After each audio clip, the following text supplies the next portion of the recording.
Tonight, Game 1 of our doubleheader comes to you from Veterans Stadium in Philadelphia. The Los Angeles Dodgers are here to take on the Philadelphia Phillies.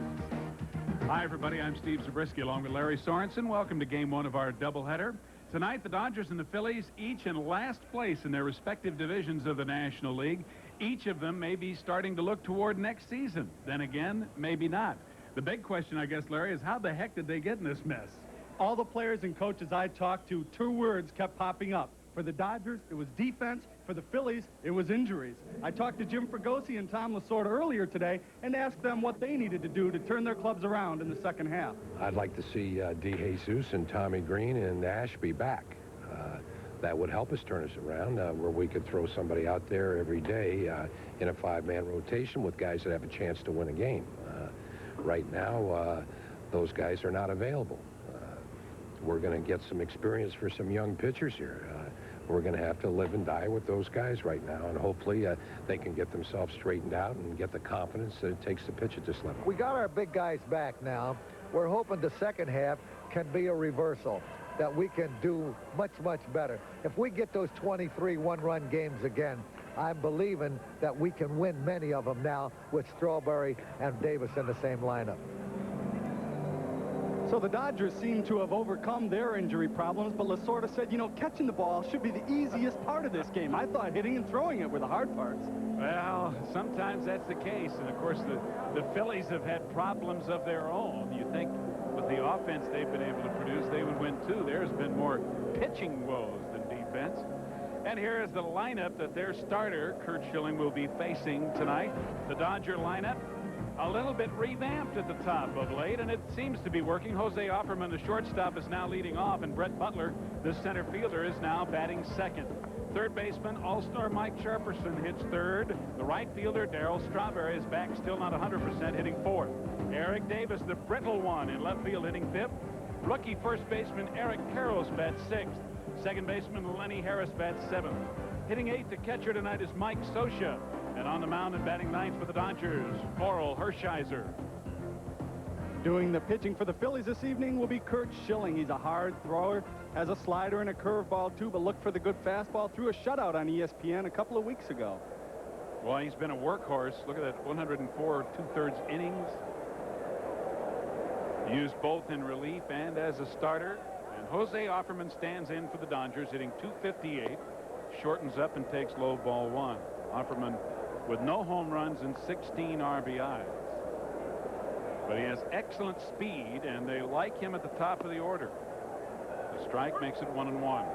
Steve, you mentioned the different jobs that Schilling has done for the Phillies. I really think that's the hardest job in baseball, to bounce around like that and try to fill those different roles and make your arm and your body adjust to what you have to do. And he's done it well. Breaking ball, line to left field for a base hit. Mariano Duncan gets it back in, and Offerman leads off with a single.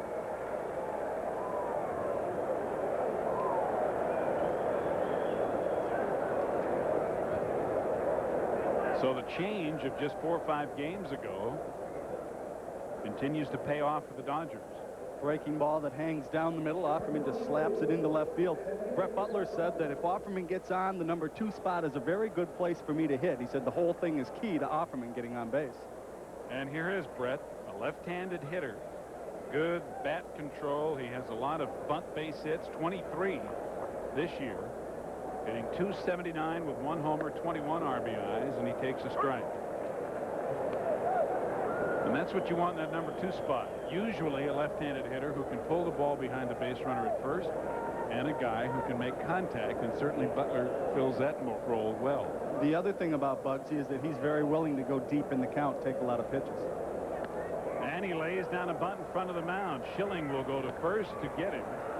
And Offerman down to second now with 1 out. Pretty good sign of the offensive woes the Dodgers have had when you've got the number 2 hitter in the ball game bunting immediately to try and get a runner to second base. So that'll bring up Mike Sharperson, who is hitting .332, 3 homers, 29 RBIs. The Dodgers' lone representative in the All-Star game.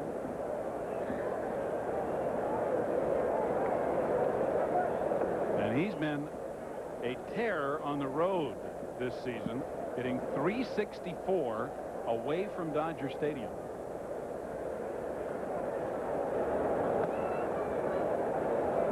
Ball one. Sure doesn't sound quite right to have a utility infielder being the Dodgers representative at the All-Star game, does it? No, that shows you the woes that this franchise is going through after so many years of excellence. And the fastball is in there for a strike, 1-1.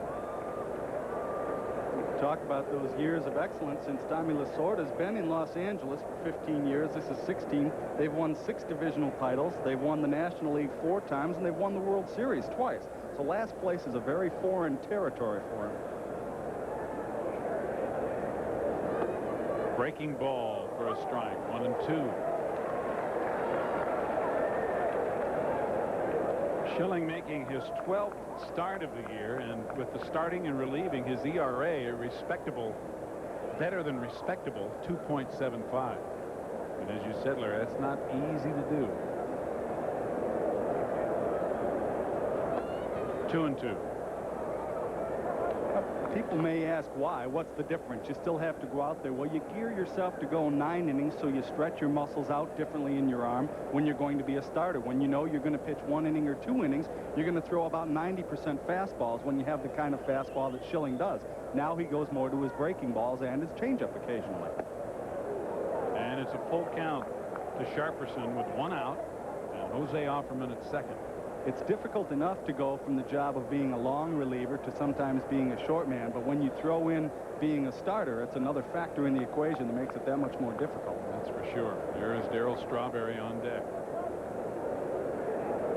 3-2. Foul back. Schilling came right after him with a high fastball.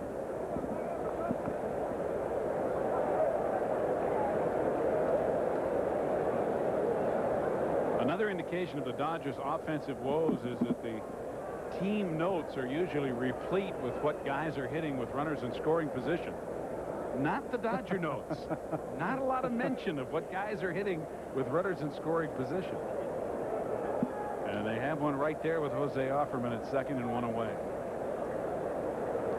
Well, again, you have to allude to the fact that Darryl Strawberry missed the 2 months with his back problem, which he says may require surgery. Another foul ball.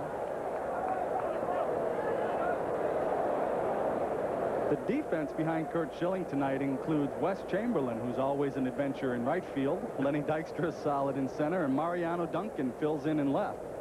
Dave Hollins will be the third baseman. Rookie Joe Millette will be at short, with Mickey Morandini at second, John Kruk again at first, the All-Star, and Darren Dalton, the All-Star, behind home plate. Another 3-2 pitch, and it's ball 4. Runners at first and second with 1 out. And Darryl Strawberry will stand in. And the way things have gone the first half for the Dodgers, this is a big-time rally.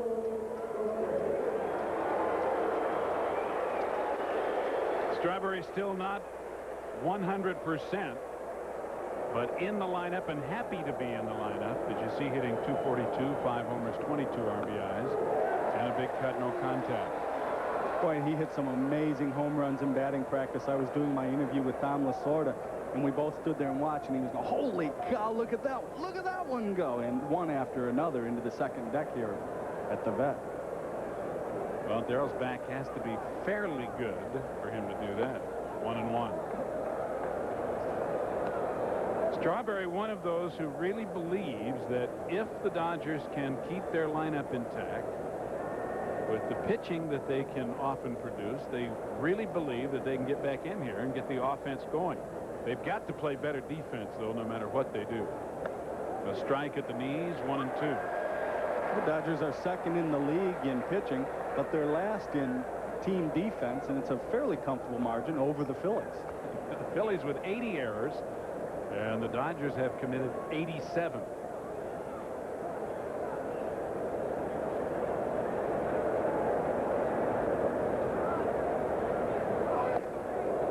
Two and two.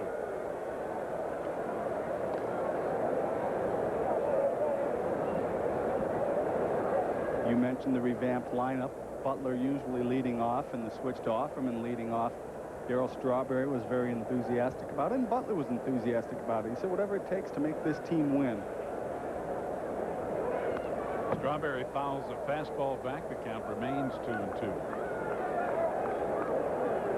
Well, that's the kind of attitude you have to have. And Offerman has really good speed. Butler runs very well, but he's much more valuable, I think, as a number 2 hitter. Here's Offerman at second. Sharperson at first. Strawberry strikes out on the high cheese for out number 2. Darrell's not a bad high fastball hitter, which is unusual for left-handers. This ball is in on him, though. You see how it got just above his belt line, got in about letter high, in close to his chest. That tied him up. Couldn't extend his arms, which is what he loves to do most. And he asked home plate umpire Joe West if, in fact, it was a strike. 99 times out of 100, the umpire says, yes, it was. Yeah, you swung at it. It's a strike. Eric Davis, the hitter. And Davis takes high, ball 1. Eric hitting just .228. He, too, with 5 homers and 27 RBIs. 1 home run in his last 158 at-bats. 1-1. Still having very bad troubles with his right shoulder, which he jammed on catching a fly ball, diving for a fly ball. And I noticed on SportsCenter last night, he made a throw in that took 2 hops to get to the third baseman. I think that was a real indication of exactly how much that shoulder is hurting him. And don't you know the Phillies know that, saw that last night, and have the opportunity with a runner in scoring position to take advantage of it. 2 balls and 1 strike. Davis batting with runners at first and second and 2 out. We're in the top of the first inning, no score.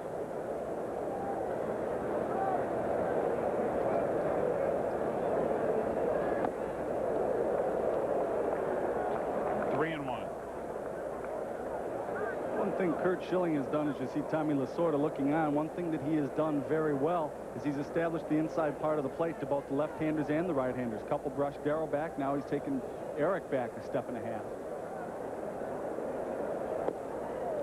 3 up, ball 4. So the bases are loaded. A single and 2 walks in the inning. 2 out. This pitch doesn't miss by too much, but it just sails, sinks a little bit out of the strike zone, down and in. You hope you get him to chase it. That brought Darren Daulton out to the mound for a little conference with Schilling. And it'll bring up the Dodgers rookie first baseman Eric Karros, hitting .258, 10 homers, 33 driven in.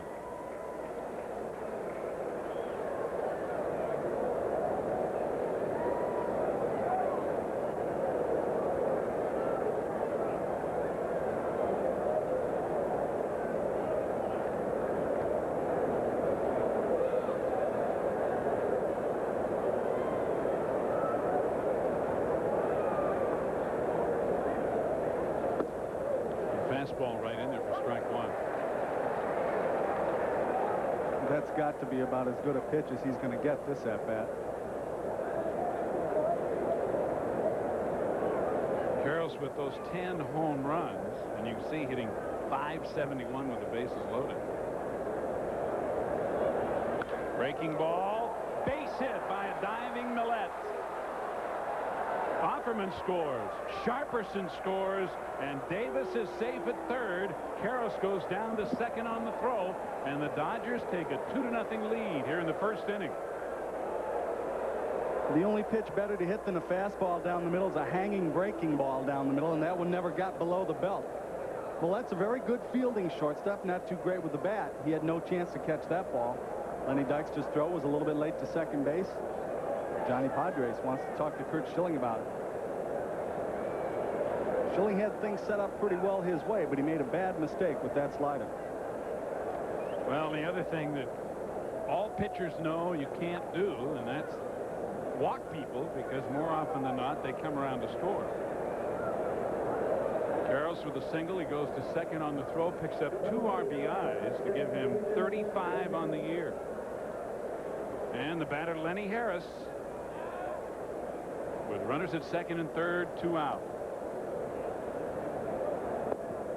And Harris takes the ball. Lenny hitting .274, no homers, 14 RBIs.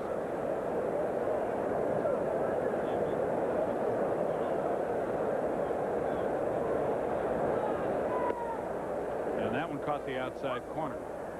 1-1.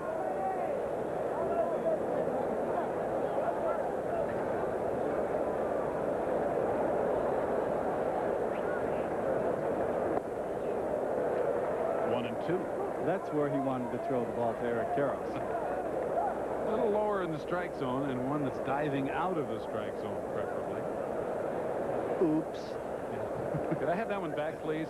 You know, sometimes you get about halfway through your delivery, and you know you're going to make a mistake, and you start saying, oh, no, I don't want to throw this. Too late. Skine into short center. Dykstra right there, and he's hitting over. But 7 men come to the plate for the Dodgers. And on 2 hits and 2 walks, they score 2. Lead 2-0 after a half inning. 2 in their half of the first inning, and now we'll check out the lineup that the Phillies will throw out there here in the bottom of the first. Glenn Dykstra, semi-healthy, back in the lineup, leading off in center field. Mariano Duncan, the left fielder, bats second. Dave Hollins at third base, doing a good job batting third. The league's leading hitter, John Kruk, playing first base, batting fourth. Darren Dalton, the catcher, hits fifth. Right fielder Wes Chamberlain, sixth. Mickey Morandini, the second baseman, batting seventh. Hitting eighth, the rookie shortstop, Joe Millette. And, of course, Curt Schilling, the pitcher, bats ninth. They'll be facing Orel Herhisher. In 9 years in the major leagues, Orel Herhisher has never had a losing record. This year he's 7-7. He's been pitching very well, though. Catcher Mike Scioscia says he's about 90 to 95% back to what he used to be. Defensively behind him, he'll have Darryl Strawberry once again in right field, with Brett Butler running him down in center, Eric Davis in left. Mike Sharperson is the third baseman, with Jose Offerman next to him at shortstop. Lenny Harris plays second base with Eric Karros, the rookie, at first, and Mike Scioscia again behind home plate.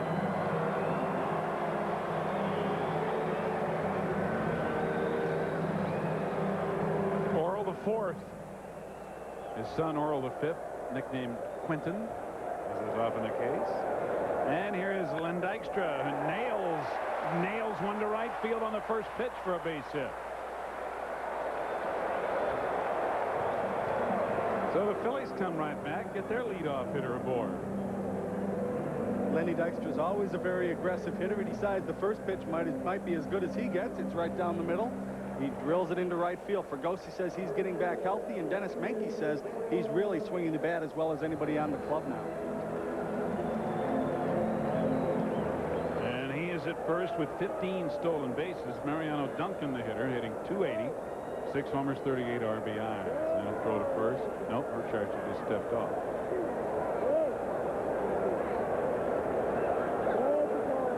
Duncan leading the National League in doubles with 27. Takes low ball 1. You talk about the injuries to the Phillies team, and what happened to Lenny Dykstra really kind of symbolized their club this year. Got hurt his first at bat, first inning of the first game. And it's been all downhill since then. A portend of things to come for the Phillies, unfortunately. The first half fraught with injuries. A little bit low on the outside part of the plate. 2-0. The 3 pitchers that Fergosi talked about wanting back were all injured by May 13th. So that was 3/5 of their starting rotation. When you plan all winter long, and those guys are a big part of your plans, that hurts. And the Phillies have not had an overabundance of pitching anyway. They've had 21 different pitchers start games for them this year. There's Larry Boa, former Phillies shortstop and third base coach.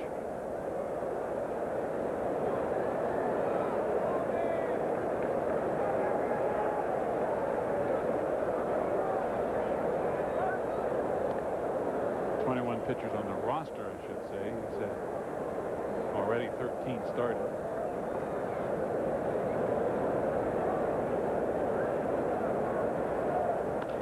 Ground ball could be 2. Offerman to Lenny Harris and on to Karros for the double play. So Dykstra's leadoff single erased as rain has started to fall here at Veterans Stadium. The defense doesn't look too shabby on this play, although the ball did come up on Offerman. He still got it off to Harris in plenty of time. Orel Herhisher will keep the ball in the infield. when he needs to double play. See that ball jumped up a little bit on turf, making the transition from a nice Dodger Stadium field to this is a little different, a little quicker here. Yep. Here's Dave Hollins hitting .258. He has 11 homers and 42 RBIs. He has taken over the number 3 spot in the Phillies batting order. He has also started more games than any other Phillies player this year, 86.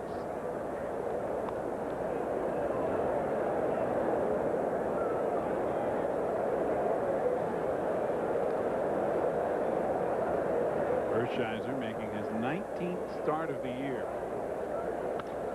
Line drive caught by the third baseman Sharperson, and the inning is over. One hit with a double play erased that. Nobody left. After one, Philadelphia leading 2-0. Los Angeles leading 2-0.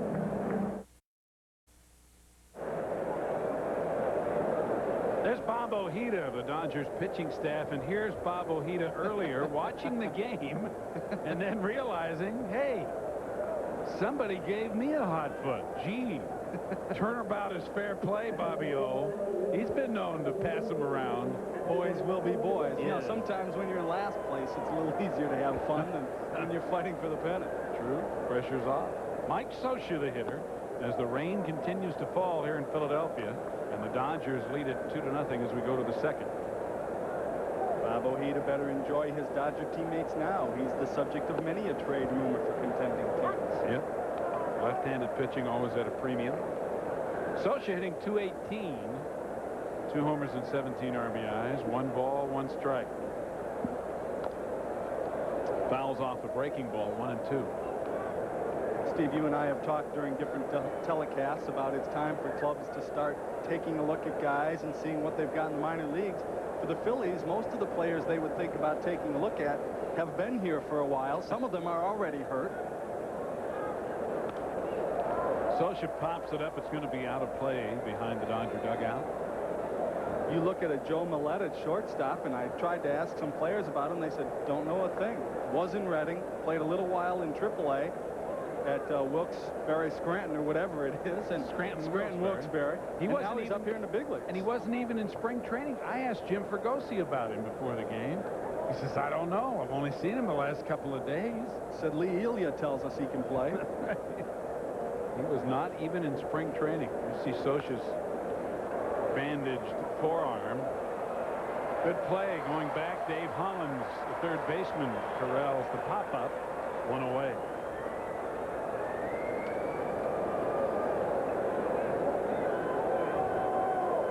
So Orel Herhisher will stand in. Here's it again.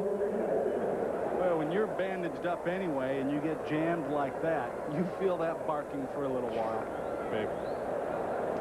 Orel swings a decent stick. He's hitting .205 this year. No homers, 3 RBIs. And he bounces one back up the middle. Over to get it is Joe Millette. And the rookie throws him out, 2 away.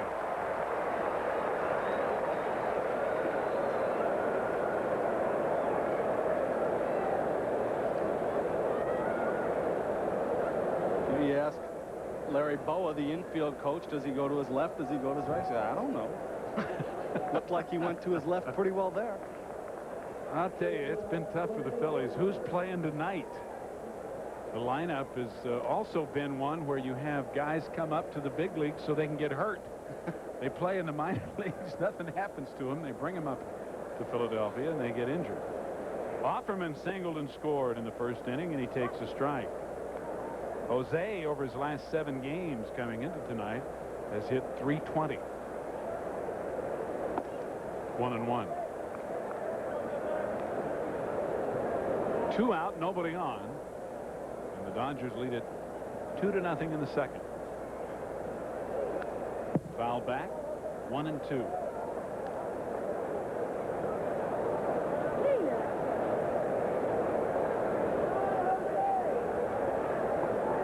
Get the feeling this is going to be a pretty steady drizzle they're going to have to contend with for a while. Yeah, the skies look quite dark. Swing and a miss, and the inning is over. So after sending 7 to the plate and scoring 2 in the first, the Dodgers go in order in the second, but they still lead by 2. this summer. Welcome back to Philadelphia. A bit humid and damp tonight. Dodgers leading the Phillies 2-0, and John Kruk to lead off the second inning. And a swing and a miss, strike one. Kruk hitting .346 to lead the National League. He has 8 homers and 45 RBIs. And the .346 average he's sporting right now is the lowest batting average he's had all year long. Goes after the high fastball and fouls it up. Out of play. And Sharperson right there at the tarp. As that ball came back a little bit. Almost had it, but it went off the end of his glove. Anytime you get close to a wall, the idea and the object is to find the wall first, then find the ball. You need to get to the tarp, push yourself off of it, and come back to make that play. Looked like that ball was going to be in about the second row. And maybe that's why Mike didn't go over there as hard as he should. So John Kruk with new life, and it's a ball and 2 strikes. You gotta love Kruk's attitude, though. I said to him, did you have a good time in San Diego? He said, are you kidding? We got our fannies kicked. And he hits another rope. Strawberry over to cut it off. And Kruk with yet another base hit, leading off the second inning. And what he meant was the Phillies' 3-game series with the Padres, not the All-Star game. He has been struggling with the bat a little bit lately. The breaking ball doesn't, and he lines it sharply into right center. He's led the National League in hitting since April 22nd. Darren Dalton, he's cooled off a little after being hot, hitting .269, 13 home runs and 59 RBIs, and a base hit to center field. Kruk will stop at second as Butler fires it in, and the Phillies have something going with runners at first and second and nobody out. Dennis Menke said Dalton had been pressing and uppercutting a little bit, so they're working on him to hit down on the ball more, and that time he does it very well as he drives a single up the middle. And more often than not, Herhisher, with that heavy ball of his, you're going to hit it on the ground anyway. It's hard to lift. Sinker, sinker, sinker. Wes Chamberlain, the hitter. Chamberlain hitting .260, 6 homers, 22 driven in. Big things are expected from this young man.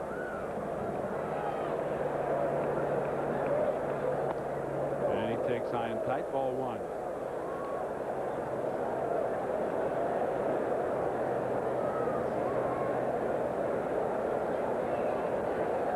Chamberlain over the last 16 games is at .377. He's had 2 different seasons with Philadelphia this year. High fly into right field. Strawberry shading him over towards center. Makes the catch. Kruk tagging and going to third. The throw not in time. Back to second, safe.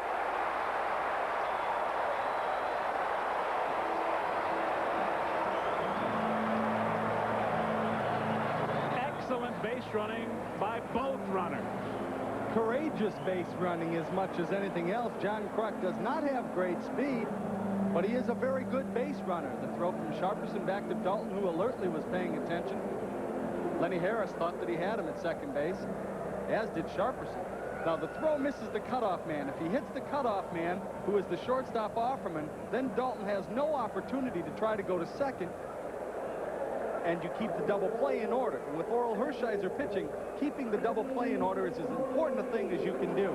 But the throw was a rainbow over Offerman's head, which enabled Dalton to go down to second. I'll tell you what, it doesn't make any difference if you're playing Little League or Big League. Hitting the cutoff man is one of the most important things in baseball. I think Lenny Harris missed the tag. I think the ball was there ahead of Dalton, but I don't think he tagged him. So Mickey Morandini, the hitter, hitting .264, 2 homers, 15 RBIs. 1 ball to count. Up the middle through Herhisher, base hit. Kruk will score. Dalton being held at third. And the ball bounces away from Karros, the cutoff man, but not far enough. And it's 2-1, Los Angeles.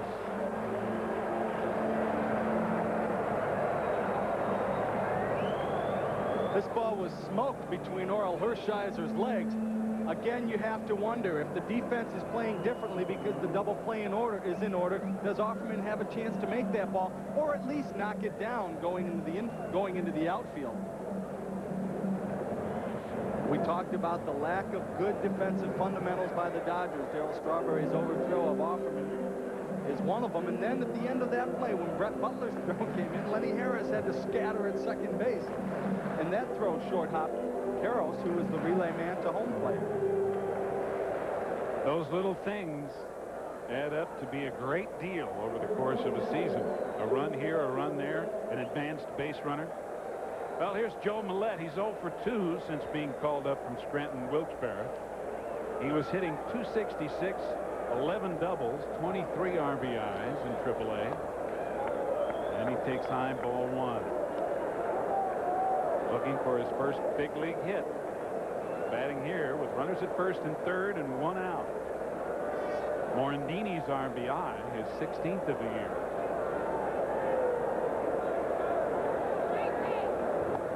Breaking ball. He went too far, says Joe West. 1-1. Usually it's the first inning that gives Orel Herhisher trouble. Last year, he gave up 12 runs in 21 starts. It was a 5.14 ERA in the first inning. Well, there have been a lot of great pitchers that have struggled to get by the first inning. And another good downer from Herhisher for a strike. 1 and 2. As unusual as it may sound, and no matter how many times you pitch in these ballparks, you warm up in a mound in a situation in the bullpen, and it is completely different once you go out to the mound in the baseball game. You have to acclimate and adjust yourself all over again. Especially when it's not your part. Exactly right. Slider fouled off. Still 1 and 2.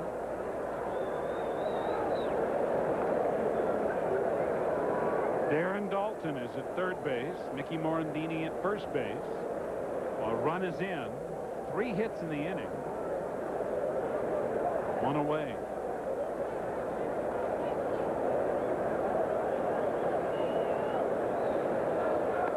And Joe Millette chases one in the dirt for out number 2. Orel Herhisher says, I saw him swinging my slider and he pulled his head out. I'm going further and further and further, and you see him pull his head off the ball on this swing also. So here's Curt Schilling, who has a chance to tie the game up with Dalton at third base. Schilling hitting just 111.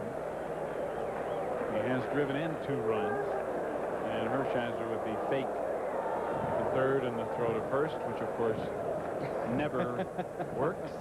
Unless you've got Travis Fryman at first. Well, this is true. Travis did stray a bit too far. Twice in 1 week. Can you imagine that? Talk about pulling your head. Schilling looked like he was looking for the hot dog vendor. There were a few things besides his head that went on that swing. Baby. Well, he is a pitcher. Hey, easy. 0-1. And so he'll take strike 2. So that's the one, if you're going to bail the way Schilling did on the first one, that's the pitch that you want to swing at, the one that starts inside, where when you pull off, you can still get something on it. From the Bale and Whale school of hitting.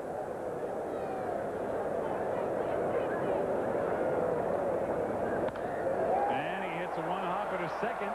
Lenny Harris will flip over to Eric Karros, and the inning is over. But the Phillies parlay 3 hits into a run, and it's 2-1 Los Angeles after 2. Gary right here back at the vet in Philadelphia. Steve Zabriskie and Lary Sorensen as we get set for the 3rd inning. The Dodgers with 2 in the first and the Phillies with 1 in the second. And the Dodgers will send up the number 2 hitter Brett Butler, followed by Mark Sharperson and Darryl Strawberry against Curt Schilling here in the 3rd. And the rain has abated. Skies are a little clearer, but the forecast is for continued showers. But with the artificial surface, they can take a little extra wetness. Brett Butler sacrificed in the first inning, and he takes a strike at the knees. Much as they did in Cincinnati last Friday when we were last together. Boy. Rain unbelievable. See Dave Hollins in at third, and Butler bunting again, dragging it down the first baseline, and no chance to get him. Kruk didn't know whether to field the ball or let Schilling take it, and when Schilling fielded the ball, there was no way he was going to catch up to Butler. Brett Butler does this as well as anybody in the big leagues, as well as anybody in baseball. And he doesn't have the blazing speed of some other people, but look how perfectly placed this ball is. Gets past Schilling, freezes Kruk, got no chance. Do I flip it to Morandini, or do I just watch him slide in for a base hit? That is the 34th infield hit and the 24th bunt base hit for Brett Butler this year. He's making a science out of it, even on artificial surface. So he's at first to lead off the inning, and Mike Sharperson, who walked and scored in the first, takes the ball. And whenever another speedster that wants to lead off wants some advice on how to make that play or on how to bunt, Brett Butler's the guy they go to. Milt Kyler is the guy that comes to mind immediately. Spent a couple of hours with him in spring training. I'll tell you what, he's got it down. And Butler draws the throw. Butler with 17 stolen bases, but he has been caught 11 times.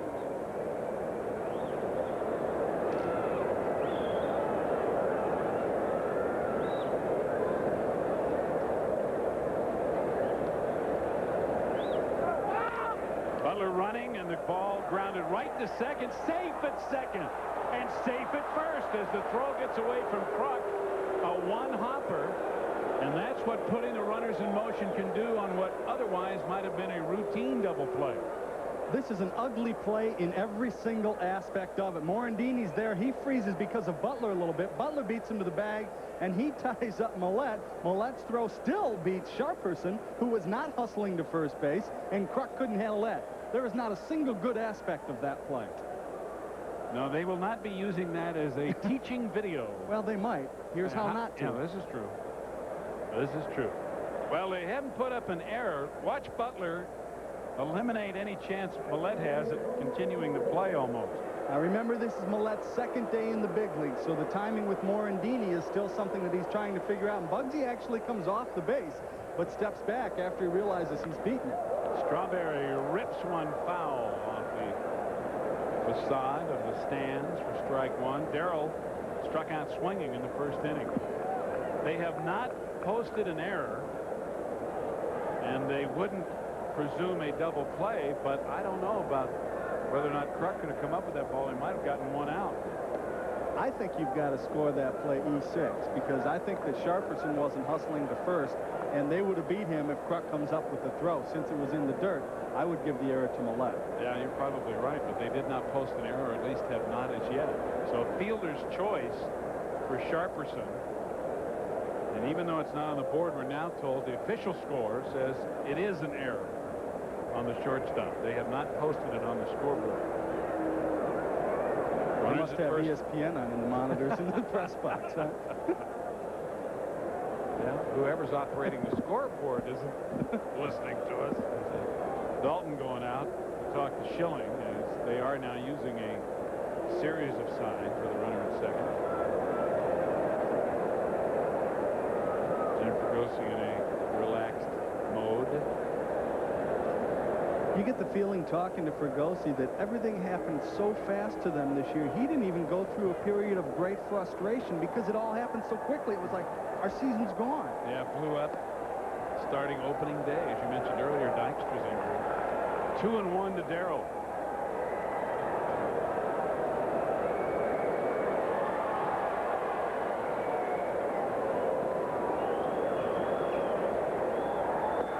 Fastball at the knees.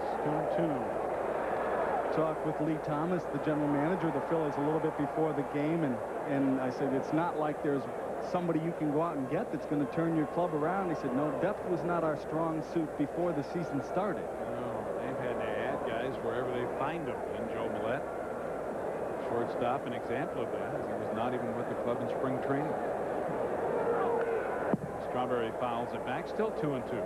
Don Robinson, signed as a free agent after being released by the Angels, was here and made about 6 starts, and he caught the outside of the revolving door the other day.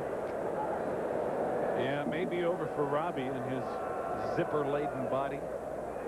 He had a fine career, but boy, has he put up with the injury. In the dirt, a good play by Dalton. Dalton caught one where you'd rather not.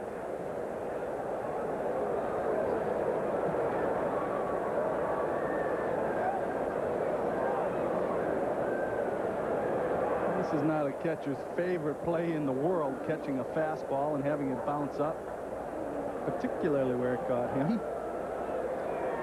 And Joe West showing a little compassion, giving him a moment to collect himself. Strawberry with a shot, base hit right field. Here comes Butler. He's being sent home. Here comes a throw by Chamberlain, not in time. And the Dodgers take a 3-1 lead as Strawberry picks up his 23rd RBI of the year.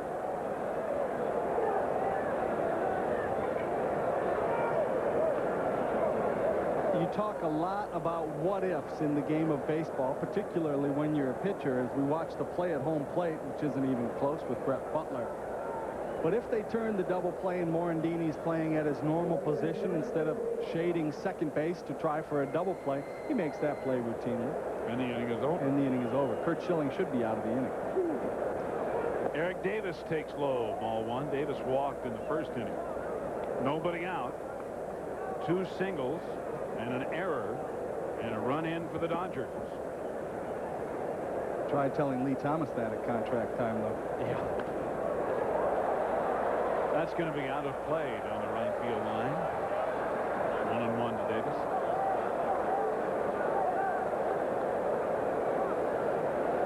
Well, it rained just enough to take the humidity from 98% all the way to 100. How pleasant. All I can tell you is I feel the way Mike Scioscia looks. I tell you. Activity in the bullpen for the Phillies as Davis takes it high and tight.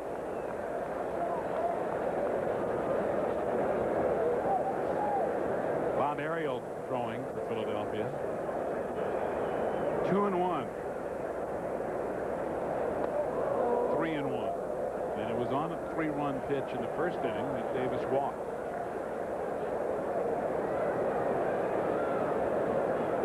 Runners at first and second and nobody out here in the third inning. The Dodgers have added to their lead. It's 3-1 Los Angeles.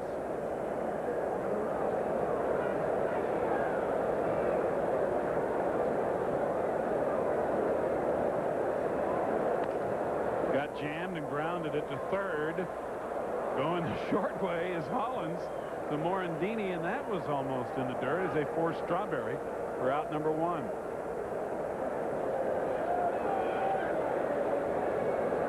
Well, you don't want to do anything routinely and just basically boring. You always want to make things an adventure, and this is. That ball easily could have gotten away from Morandini. So runners at first and third now with 1 out, and Eric Karros, the hitter, he drove in the first 2 Dodger runs with a 2-out single to center in the first inning. This guy's a good-looking ball player. Takes a fastball for strike 1. Tommy Lasorda very high on Karros, but Tommy's a little like Sparky Anderson. You kind of have to take those praises with a grain of salt sometimes, but Karros looks like he can play a little bit. In the dirt, Dalton with a good block. 1-1.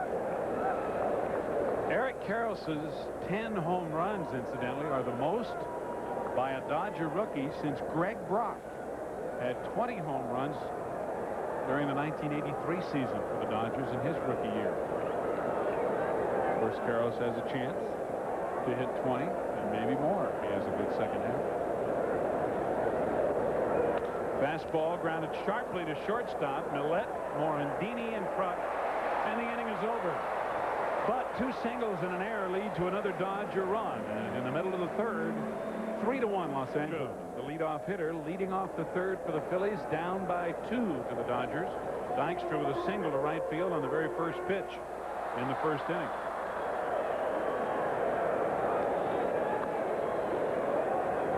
Two balls and no strikes. To the man with multiple nicknames. Nails, Dude. Calls everybody Dude. He's from Garden Grove, California, the heart of Southern California, and of course speaks the surfer language quite well. John Kruk had 3 or 4 nicknames for him today in the clubhouse, none of which I think I'll bother repeating. No, we'll forget that. You talk about two unlikely guys who are very similar. John Kruk from the mountains of West Virginia and Lenny Dykstra from the beaches of Southern California, and they look like they came out of the same mold. You know, that's an attitude that they're trying to advance around the Phillies clubhouse. They want more of those kind of guys, and why not? They think Dave Hollins has a chance to be like that. Larry Boa says Dave Hollins is the most intense player he's ever seen on the field, and that's going some coming from Larry Boa. I'll tell you what, they get 9 of those guys, you won't be able to talk to anybody on this club. Well, that's the first walk issued by Herhisher as Dykstra's aboard, leading off the inning for Mariano Duncan, who grounded into a double play in the first inning.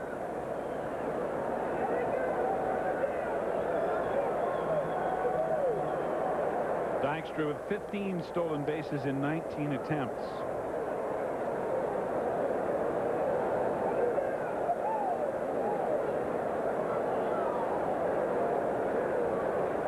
And Duncan skies it into right field. Darryl Strawberry drifting back. 1 away as Dykstra will return to first.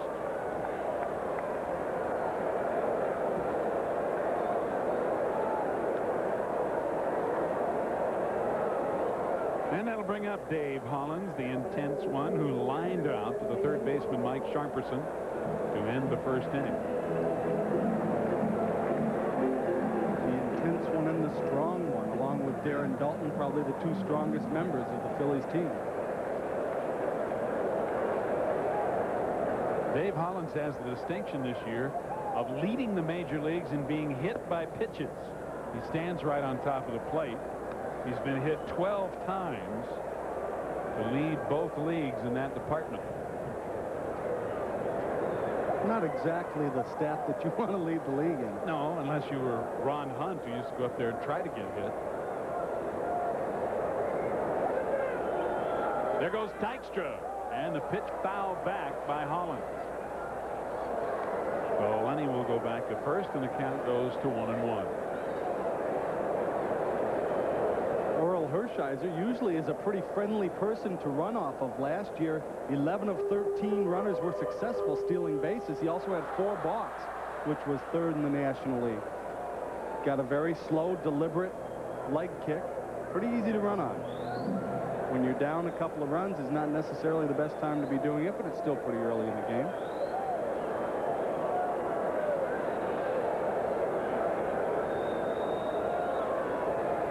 Dykstra running again. The pitch is low, and the throw is not in time. Socia made a good throw, but Dykstra had the big jump, and as you said, Larry, that base stolen on Herhisher. Had the big jump, and he picked a great pitch to run on, an off-speed breaking ball that's in the dirt. You can't find a much better pitch to run on than that. Socia had no chance. So for Dykstra, his 16th stolen base, he's at second and 1 out. And a count 2-1 now to Hollins.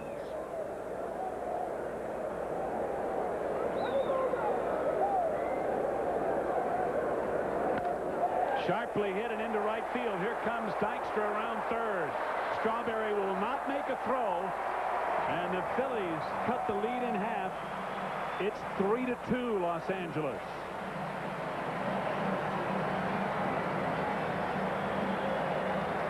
This is the kind of base hit where AstroTurf makes all the difference in the world, because ordinarily Karros has a chance to catch that ball if it slows down a little bit with 2 hops on grass and 1 hop on the dirt, at least to make a diving play to knock the ball down and keep it from getting into the outfield to save the run.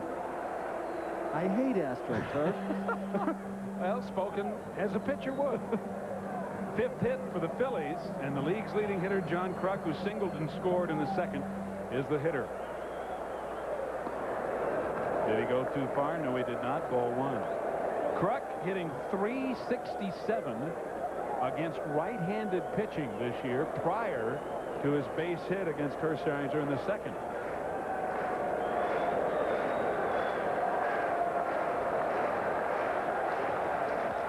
Kruk lines it to left field.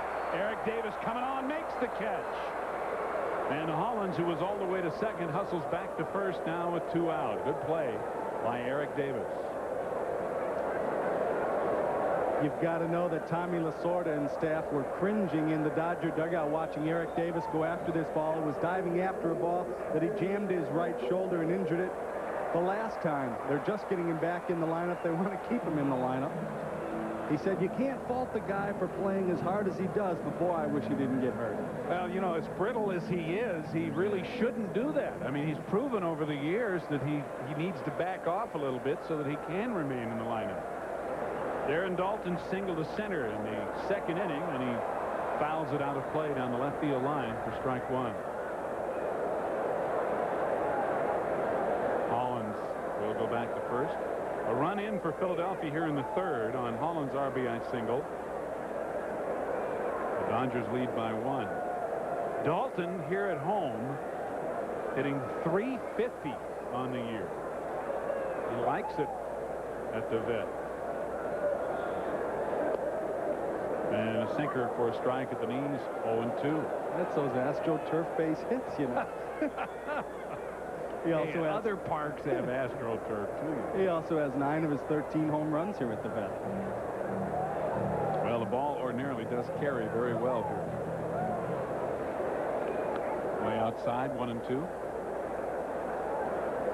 I don't think you like this park very much, do you? I gave up a couple bombs here. No, I didn't like it. Well, you had to throw to Schmitty and those guys, too, you know. Yeah, Schmitty got me in Montreal. He never got me here. I had some guys that could take you deep, no matter what the park. 2-2 now. 2 out with Hollins at first. How about that other big fella they used to have, that Luzinski guy? The Bull.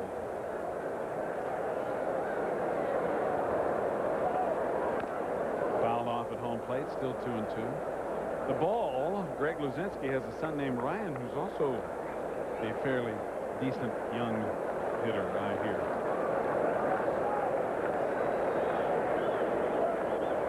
Just getting beat up behind the plate, getting beat up at the plate. So you want to be a catcher. Bad enough. You don't have to go up there and do it to yourself. Just outside. 3-2, and with 2 out, Eric Karros, the first baseman, tells Herhisher he's going to play behind the runner Hollins, who will be off with the pitch.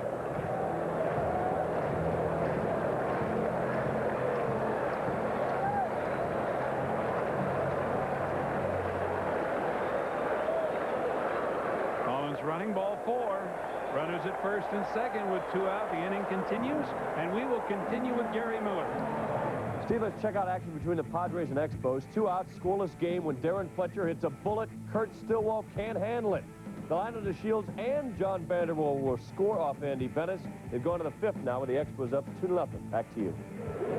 Thanks, Gary. Well, there you go. There's another AstroTurf hit. See, they're everywhere. Just for you. They showed that replay highlight for you. Well, Wes Chamberlain flied out to right field in the second inning, batting here with runners at first and second and 2 out. Ground ball sharply hit to short, comes up on Offerman, but he stays with it with a force play on Daulton, and the inning is over.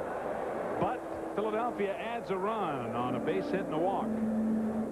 I'll tell you what, it's a great night for something cold to drink. It is sticky in Philadelphia tonight here at Veterans Stadium. We're going to the 4th inning with the Dodgers leading the Phillies 3-2. And for the Dodgers, the bottom third of the order, and Tommy Lasorda, the ever-effervescent cheerleader. Lenny Harris will lead it off. He flied to center field to end the first inning. Mike Scioscia and Orel Herhisher to follow. Curt Schilling delivers, and Harris skies it down the left field line. Going hard is Joe Millette, but he can't quite get there, and not for lack of effort.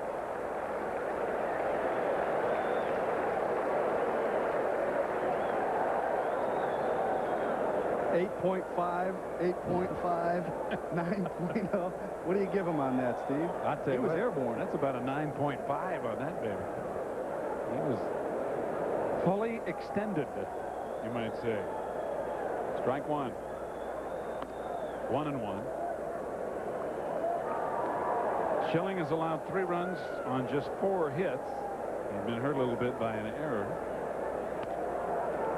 Harris gets jammed, and Schilling throws him out, 1 away.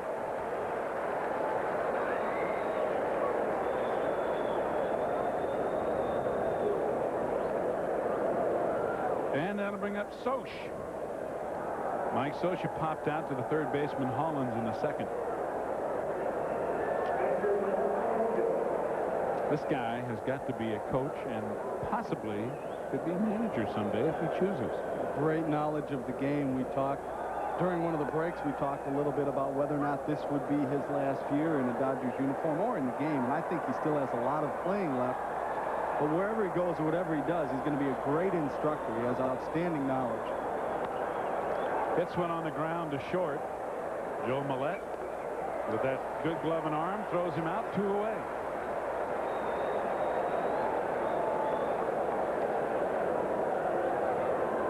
So Herhisher will hit with 2 out and nobody on. And a 1-run lead. And many pitchers would tell you they don't care how many hits they get. They'd like to get 4 at-bats every game. That means they're pitching and winning. And Orel takes a strike. He grounded to short his first time up.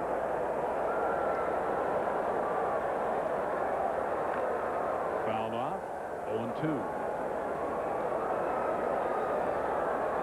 Have a night, Dutch. Oh, man. Watch your face. Hello. Got you again. Then the knee, too. I tell you what, there are times, there are games like this. I mean, this could go on all night. It's like you're all of a sudden a magnet for that thing, whether you're hitting, catching. Next, he'll get hit by a ball on the bases or something. Hollins had a little trouble getting out of his glove, but retires Herhisher, and the Dodgers go in order in the 4th. They still lead it, however, 3-2. Throw all at home, but with 2 aboard in the 3rd, Darnell Coles, who had only homered once all season. They are missing Reggie Sanders with an injury. He's one of those filling in, and he takes a 3-run shot out of the yard, and he's put his team up. Let's go back to the vet. Thanks, Gary. Right here, we're going to the bottom of the 4th inning with the Dodgers leading by 1 over the Phillies, and Mickey Morandini trying to bunt his way on. Pops it up. Soch throws him out. That ball appeared to come right off the front edge of home plate. 1 away. Morandini made the fatal error you should never make. He turned around to look back to see what they were going to call it. Keep on running. They'll let you know what it is. The ball bounces off, goes straight up, and there he takes the look back to see what's happening. Too late. You're out.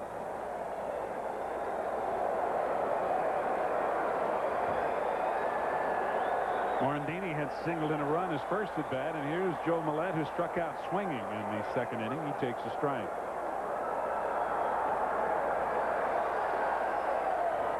Millette with 3 big league at bats, still looking for his first hit, and there's Herhisher with the good breaking ball for strike 2. I'm just going to take a shot in the dark and say he doesn't like breaking balls. I'm going to also tell you that he probably isn't going to see much else. And Herhisher tried to get him to chase another one. Well, we can analyze this game, Ken. I'll tell you what. Some of it, I wish it was all as simple as that. He's pitching him just the way I would. Another breaking ball. This one grounded to 3rd. Sharperson with a long throw. Safe. And there is his first big league hit. First base coach Mel Roberts says, "Give me the baseball." And Millette with an infield single for his initial big league knock. Sharperson had a little trouble getting his balance back, so he didn't have much on the throw, and Millette didn't beat it by much, but he's got one to take back with him.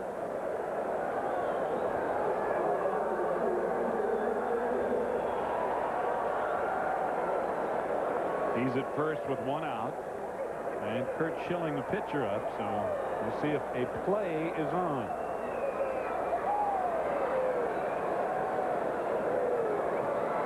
Schilling squaring and taking high and tight. Dutch Rennert, the first base umpire, said no. He did not offer at that ball. So it's ball 1. That's a tough pitch to bunt. Oh. Unless you want to do it with your teeth.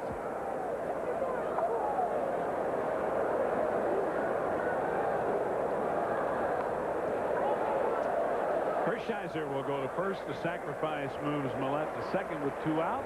And let's go back to Gary. All right, Steve, a dual no-hitter, but it's only the 3rd inning with Alex Fernandez facing Jamie Navarro, and this is Kevin Seitzer giving Navarro the lead. Out of there for a home run. The Milwaukee Brewers up 1-0 on Seitzer's 3rd home run of the year. Thank you, sir. Right here, the Dodgers lead the Phillies by a run. 2 out in the bottom of the 4th. Joe Millette at second base for Len Dykstra. Dykstra has singled and walked, stolen a base, and scored a run.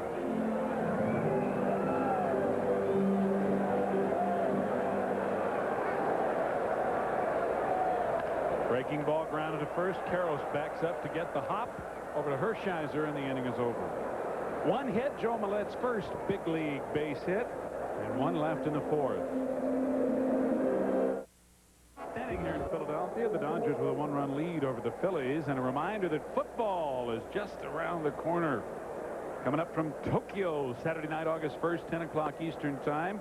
Mike Patrick and Joe Theismann will be bringing you the NFL season premiere, the 6th year here on ESPN.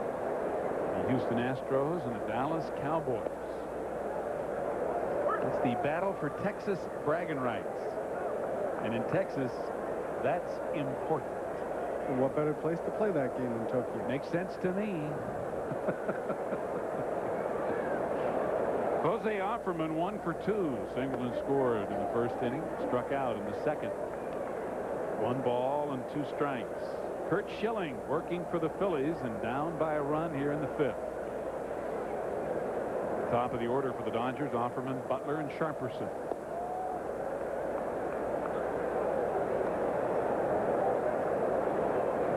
I'll tell you what, though, the Oilers and the Cowboys should both have pretty decent teams this year. High and tight. 3-2. Jimmy Jones owns that city, doesn't he? Tell you what. There's Sammy. Juan Samuel, who, of course, played a number of seasons here with the Philadelphia Phillies. Offerman leads off with a walk here in the 5th. Back to Gary Miller. Steve, this weekend, the Cubs will not see Danny Jackson, but the Pirates will have to deal with Steve Buechele. Their new 3rd baseman, Jeff King, robbed by the old one. He comes up gunning as Greg Maddux is going for a win tonight. They'll be on our air on Sunday. Right now, we go back to the vet. I'll tell you what, Buechele can play that 3rd. No matter what club he goes to, he helps. Brett Butler had a bunt base hit, his 24th bunt base hit of the year back in the 3rd inning. He sacrificed. In the 1st, the runner goes. Offerman from first, and Butler fouls it off. You can see that Dave Hollins, the 3rd baseman, is way in. And if it were grass, he'd be way in on the grass. He's just way in here on the turf. Of course, that opens up the infield defense. Joey Amalfitano put on the hit-and-run play on the 1st pitch. Brett Butler tried to slap the ball past Hollins at 3rd base. Tell you what, Bugsy can handle that bat. And if he gets the pitch away, he can drill it that way easily. Buck digs the throw out of the dirt. Offerman has 11 stolen bases. The Dodgers have run a fair amount, but their success ratio is not real high as a team. And Butler lays down another bunt. Schilling to first. And Offerman is at second with 1 out.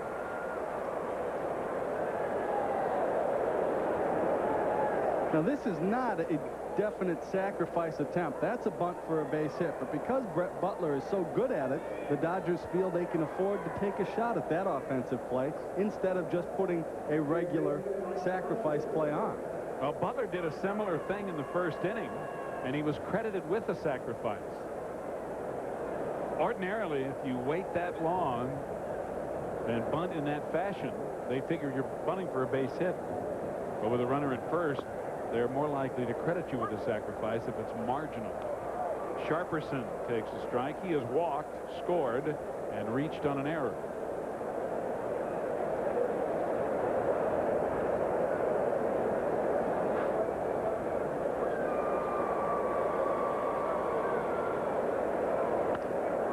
out of play. 0-2.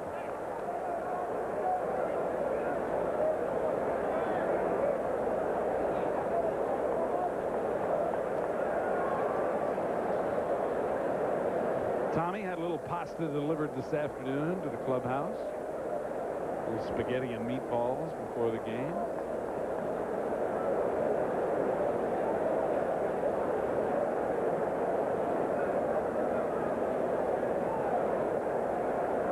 He's got something going in every National League city.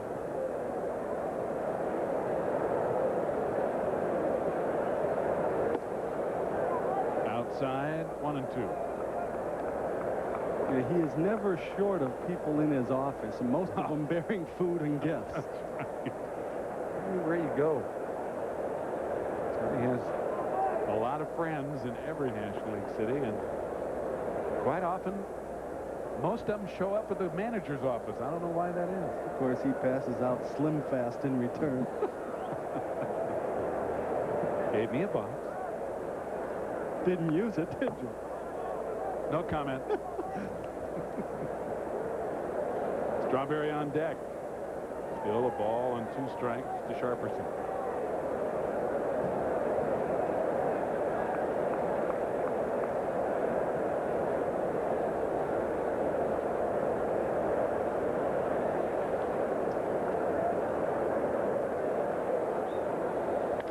Breaking ball, a hit on the ground to short.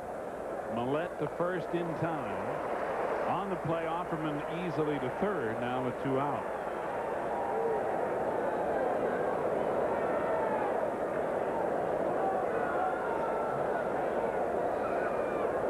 So here's Darrell. He has struck out swinging and singled in a run, driving in his 23rd of the year with a base hit to right in the 3rd.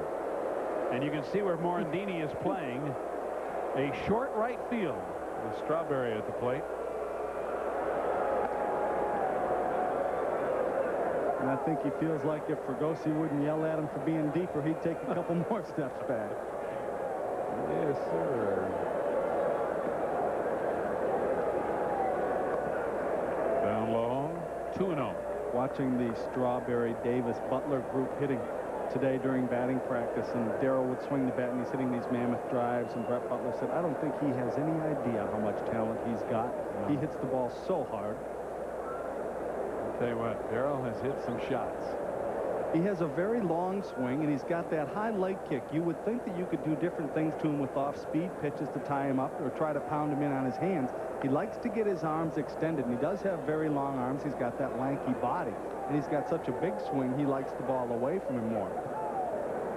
Most power hitters like to get their arms out anyway, but Darrell has had a lot of success getting the bat head out on inside pitches. It's hard to get the ball by him inside. High and away, ball 4. So a 2-out walk to Strawberry puts runners at first and third. Each of them have reached on a walk. That is the 4th walk issued by Schilling. 2 out for Eric Davis, who has walked and reached on a fielder's choice.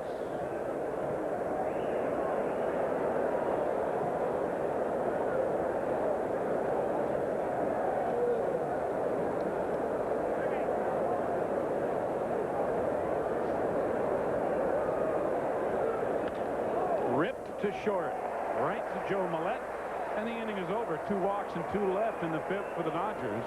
They still lead it 3-2.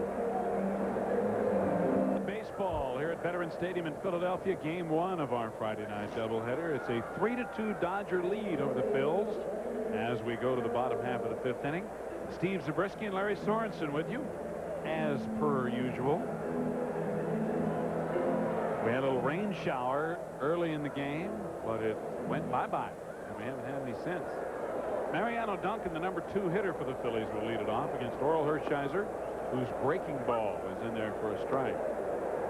Duncan tonight grounded into a double play and flied out to right. He's 0 for 2. And on the ground, Jose Offerman. High throw, pulls Karros off the bag, and Duncan is safe. And the Dodgers commit their 88th league-leading 88th error. 21 of them by Jose Offerman, also a league-leading number. He's got plenty of time. There's no hurry. He just throws it off target. Duncan runs okay, not great. He's getting a little bit older. He had plenty of time to make the play. Tommy Lasorda does not like what he sees. He's seen it too often. So Dave Hollins, who is 1 for 2, he lined hard to third in the first, and then singled to right in the third to drive in Len Dykstra. Ball 1. You look at a club like that, then you look at Baltimore, who for the season is on a pace to only make 84 errors for the entire year. You wonder why teams are in second and why teams are in last. Yep. Often the overlooked factor is defense. It's one thing that has hurt what should be a pretty good Mets pitching staff. They just haven't had the plays being made behind them. Now the news is that Dwight Gooden is going to go on the DL apparently with recurring shoulder problems. But ball clubs like the Dodgers and the Phils can be their own worst enemies.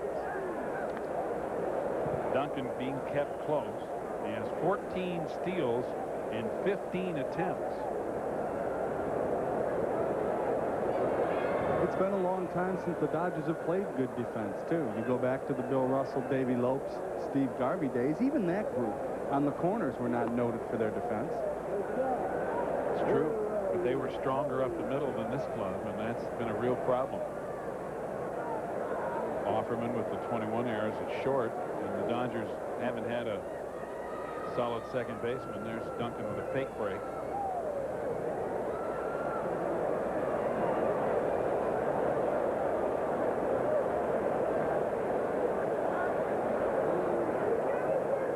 Herhisher knows that he has trouble holding runners, so he's got to try every possible trick that he can to try to help Mike Scioscia.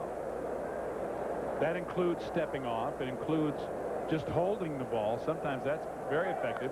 There goes Duncan, and Hollins fouls it back. Mariano had a big jump, but he will have to go back to first. Holding the ball, varying the amount of throws over to first base, varying the amount of looks to first base before you throw. Third base coach Larry Boa relaying the signs.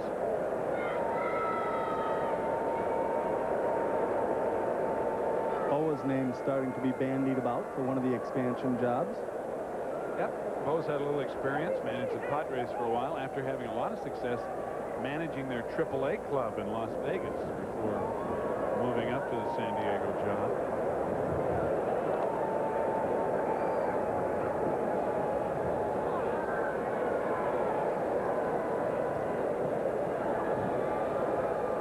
Two balls, one strike. Nobody out here in the fifth inning, and Mariano Duncan at first on the error by Offerman. And Duncan chased back again.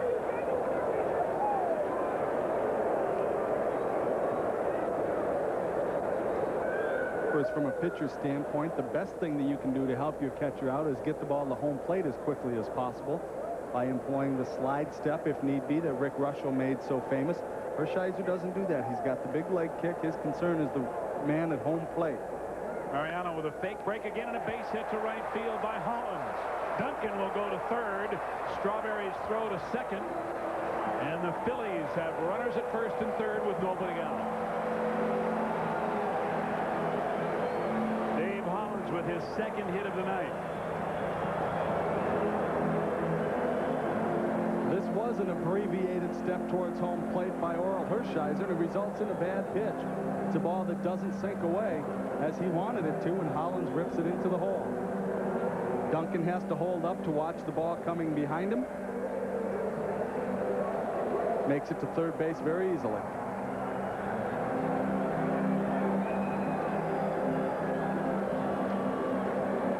John Kruk, the hitter, 1 for 2. And the sinker sinks low, ball 1. Kruk singled and scored in the second inning and lined out to left in the third.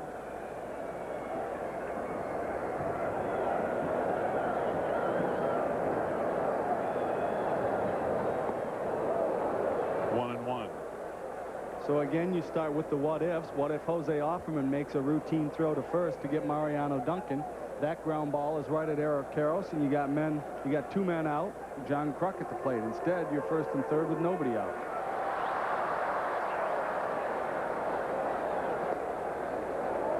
Low and away, 2-1. And the Dodger bullpen starting to heat up. Tim Cruz is the right-hander. Steve Wilson, the left-hander. Outside, 3-1.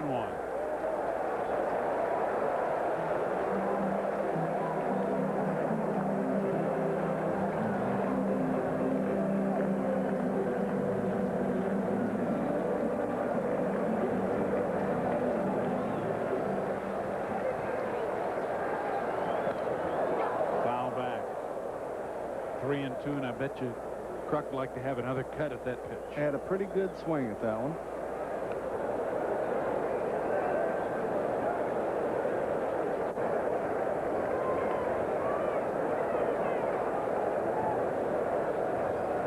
Anytime the ball is fouled straight back like that, it means that the hitter is right on, has it timed exactly perfect when he fouls the ball straight back. Had a good idea what was coming, and he jumped all over it. Now it's a full count. Runners at first and third and nobody out. Kruk drives it to left field. Eric Davis going back off the wall. One hopper. Duncan scores. Here comes Dave Hollins, and he will score.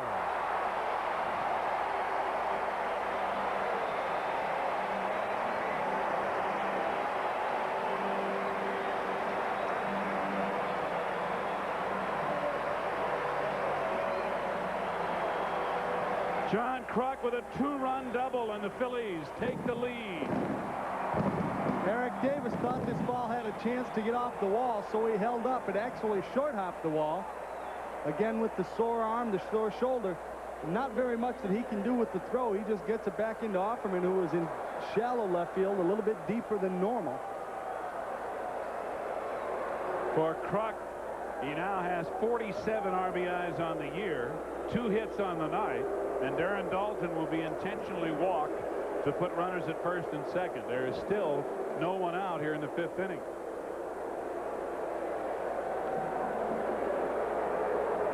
The Phillies now lead 4-3.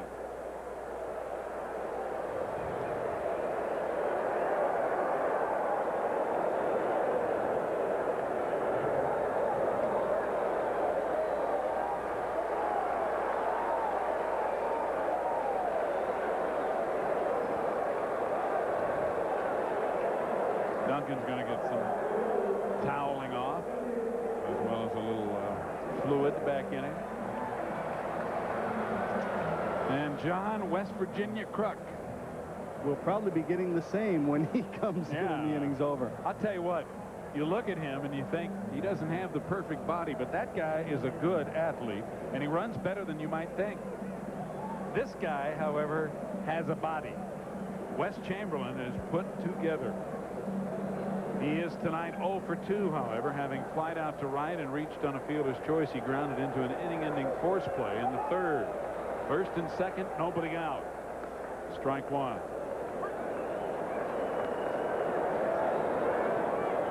Chamberlain, when he was with the Phillies at the beginning of the season, hit just .202, so they sent him back to AAA. They called him back up on June 18th.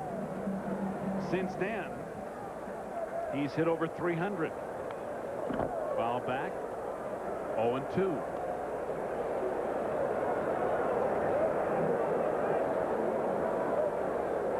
.70 pitches now for Orel Herhisher, and that is not the kind of ratio that you ordinarily see from somebody with the control of Orel Herhisher. Coming into this game, he had 39 walks in 116 innings. Usually pitching ahead, making hitters chase his pitch. And it bounces away from Socha. Both runners advance.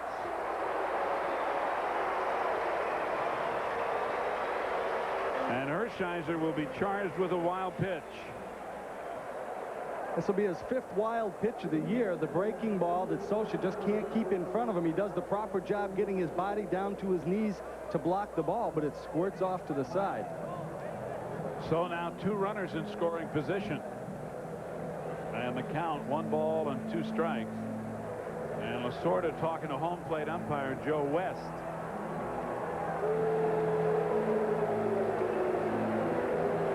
He wants to know why it wasn't a strike on Wes Chamberlain. Thought it might have been a check swing. He's probably wondering why he did not ask for help and get an appeal from the first base umpire, Dutch Renner. Well, I guarantee you Tommy is not in the mood for an umpire to start coming back at him the way things have gone for him the first half of this year. Well, Country Joe is not one to turn and walk away either. Joe West is probably saying, hey, I saw it. Now here comes Dutch Renner from third. He's the crew chief. Or no, he's not. Terry Tata is. And that is Terry Tata.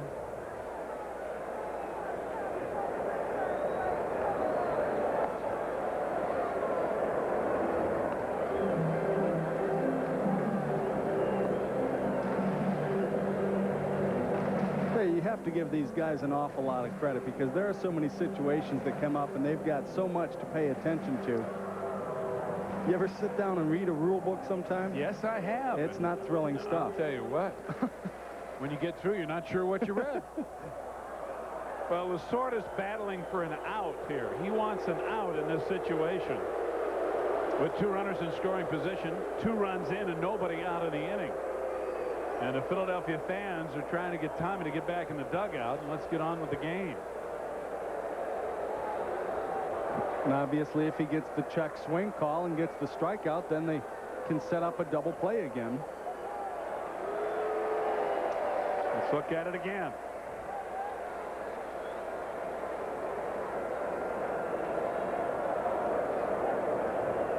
And to Tommy's credit, it was very close.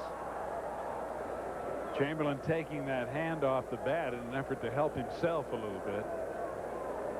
To Joe West's credit, he's got the final say.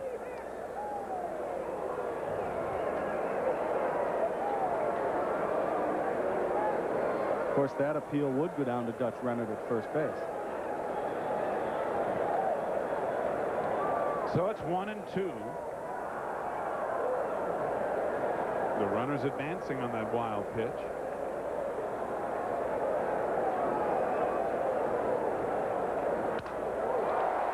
Broken bat, base hit, left field. Here comes Kruk to score. Dalton held at third, runners at first and third, and the Phillies lead by 2. When it starts to fall apart on you, this is the kind of stuff that happens. He makes the good breaking ball on the outside corner, hit right off the end of the bat, shatters it. You think that the ball is going to go far. You see how off balance he was. The ball's not hit very sharply and actually goes underneath the wrist of Sharperson. But it's a base hit and an RBI. And here comes Ron Peranowski. It's now 5-3 Philadelphia as the Dodgers led 3-2 starting this inning. 9 hits for the Phillies. And that's going to do it for Orel. It appears as if Peranowski has signaled for the left-hander Steve Wilson. And Herhisher does not make it through the 5th and will leave at this point as the pitcher of record on the losing side. 5-3 Philadelphia. We'll be back in just a minute.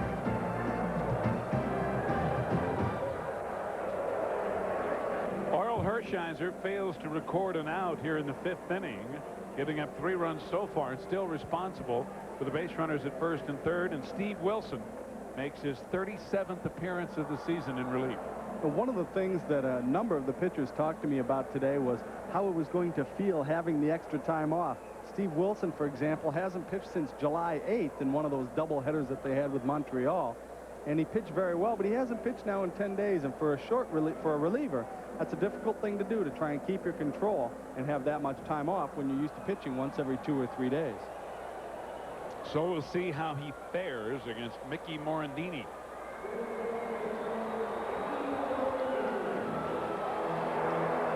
Morandini tonight 1 for 2, drove in a run with a single to center in the 2nd. And tried to bunt his way on opening the 4th inning and was thrown out by catcher Mike Scioscia. 3 runs are in the inning to give the Phillies the lead. Runners at 1st and 3rd with nobody out. Ball 1.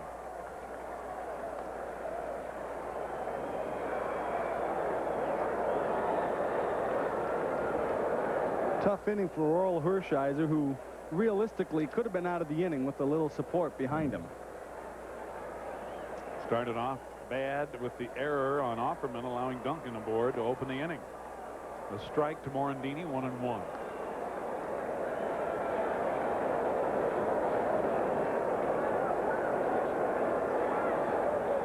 Last year in the 70 innings he pitched, he didn't give up an unearned run, so it's catching up with him a little bit, I guess. Fouled out of play, 1-2.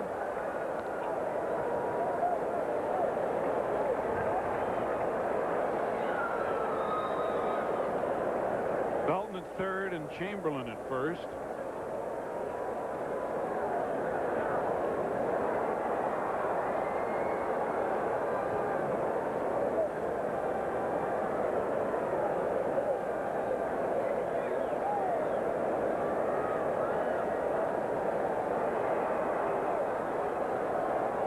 Scioscia's setting up way outside, and that's where the pitch is.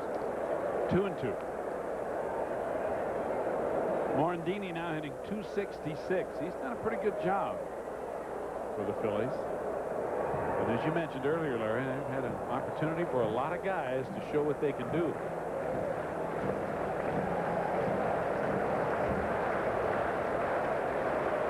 And there goes Chamberlain from 1st. Morandini fouls it off out of play down the left field line. So West will go back.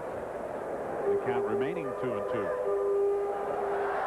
They've had the chance for a lot of new guys to show what they can do, too. They've had 15 rookies this year in the big leagues, 6 of whom are on the club at this moment.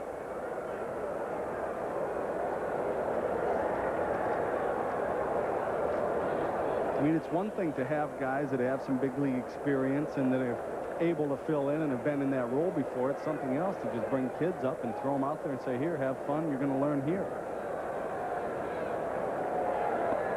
Strike 3 call. First out here in the 5th inning. Let's go to Gary Miller. Steve, we've got a no-hitter in progress at Comiskey Park. Jamie Navarro against the White Sox. But it's in danger here. Pat Listach way in the hole, but he got him. Made another fine play in the inning through 5. Navarro with a no-hitter. The only run of the game. Coming back, Kevin Seitzer home run. This time he tries to butt his way on and in your face. The throw by Fernandez to Thomas, and it's still 1-0 Milwaukee. First base umpire signaling he tagged him on top of the head. Tagged him on top of the nose, it looked like. That's a facial. Oof. What a job Pat Listach has done for the Brewers this year. I guess so. A find. Well, will Joe Millette be a find? He got his first major league hit, an infield hit to 3rd. His last time up in the 4th. He struck out back in the 2nd. 1 for 2. Chamberlain 1 step away from the bag. Draws the throw. Guess Steve Wilson thought it was a giant step.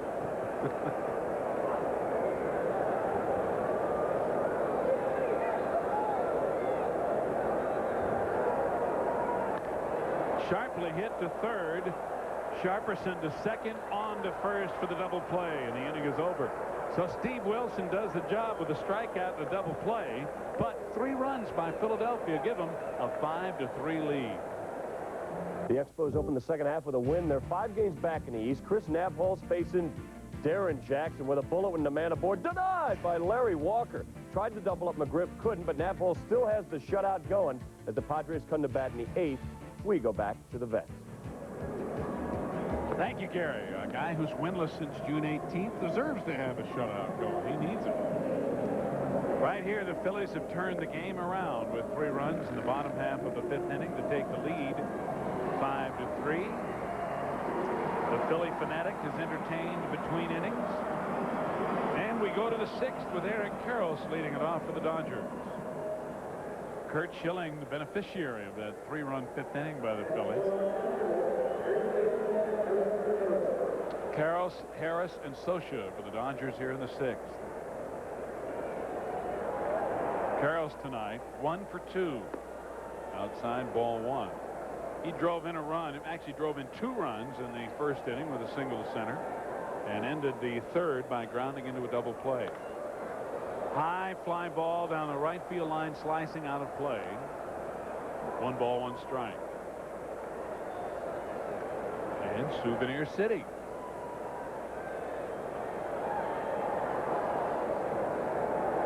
You almost had a souvenir the last time we were here. Wasn't it here the ball hit off the monitor right next to you? That's right. I don't know. I wasn't looking. I was under the table. I was getting out of the way. Ground ball to short. Backhanded by Joe Millette.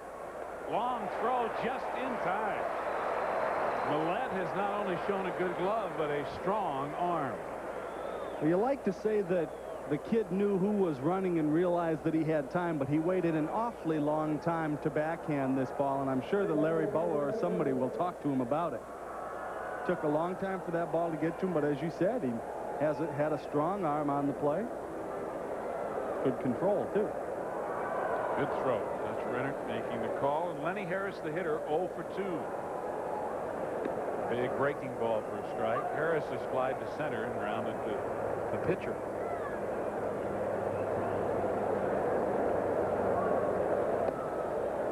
And a strike call, 0-2. Well, love those shortstops with the good arms. Still like Whitey Herzog's line about Dwight Gooden and Sean Dunston. How could they draft Dunston ahead of Gooden? He said it's easy. He's got a better arm. You saw some of the crowd here tonight at the Vet. You might wonder what the heck are 45,000 people doing for a battle of last place teams. It's fireworks night here at the Vet. Pounded off the plate again. Joe Millette has the chance and makes it. 2 out in the 6th. They have in fact been shooting off a few fireworks every other inning or so, just to whet the crowd's appetite. There's some fireworks on this ball going over to first base too. He threw that ball harder than he threw the last one. So 2 out, nobody on for Mike Scioscia, who is 0 for 2. He has popped the third and grounded to Millette at short. The strike catches the outside corner. Had fireworks night here last night also, and they had over 40,000 people again. The Phillies became the 7th team in the National League to go over the 1 million mark in attendance this season. Rip foul. Frustratingly out of reach. Well, Dave Hansen is on deck, and he would be a pinch hitter for Steve Wilson, the pitcher, if Mike Scioscia continues the inning. Scioscia just fouling it out of play, and the count remaining 0-2.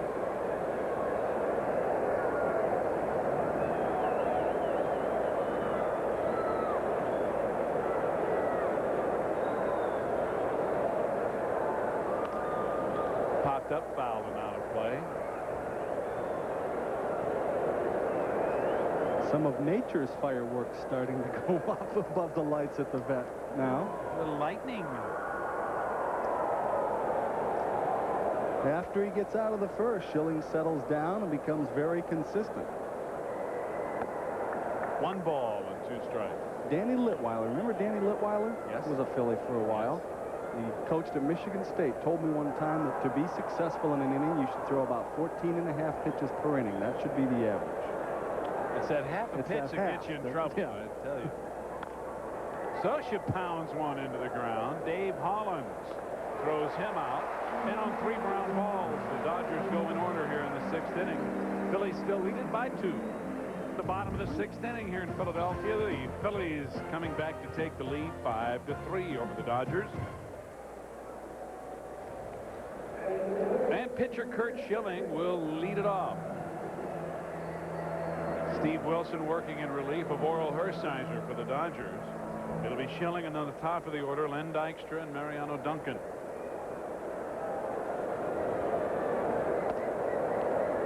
High, ball 1. Schilling is 0 for 1 plus a sacrifice in the 4th.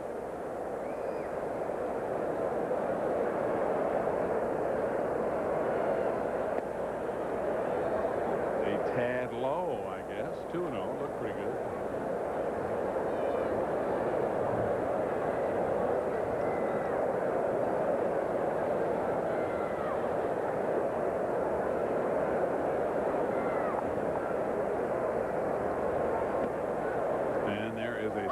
2-1. Schilling, a 107 hitter on the year. May not see the Mendoza line this season. Fouls it off. 2-2. So difficult for pitchers, and I think that one of the reasons pitchers don't hit as well as they used to is because of the designated hitter in the minor leagues. Absolutely. Guys don't hit in the colleges, yeah, even in the high school level, some. and usually, at least it used to be, that the guy who was the best pitcher on the team and had a shot at a big league career was also one of the best hitters on his high school team. Generally because pitchers are the best athletes. Yeah, well, you would say that. But No, you're but I mean, that's exactly true. right. But as you go up the ladder and things start getting more and more specialized, they want you to concentrate on your pitching. And in fact, they're very reluctant to give up their batting practice time. That's right. You almost never get to face good batting practice. The coaches that throw better BP are always throwing to your regular hitters. Schilling battling, fouling it back, 2-2. You hit off somebody that is either a scrubini or coming off the disabled list or some high school kid Some that they kid. found to work out. Right. Pay him $5 and have him throw 250 balls. But, you know, before the designated hitter in the minor leagues, you still had pitchers in the National League, at least, that could, you know, swing the bat fairly well, retain some of that ability. Now, a guy goes maybe 5 years, never hits. Then he comes to the big leagues, and he only gets to take batting practice at home. And he takes swings like that. Yes. And Schilling's doing well to hang in there. And you don't think he knows it? 2-2. And he nubs another one foul. He's battling anyway. It ain't pretty, but he's hanging in there. Get out of my kitchen with that fastball. And yet he'll go back out there the next half inning and try to do exactly the same thing. Although he'll be facing a pinch hitter instead of Steve Wilson.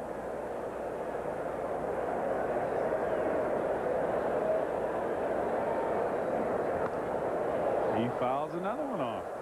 He got a big hit against the Pirates a few weeks ago when we were here and was very proud of it. That's all he wanted to talk about. Drove in a run.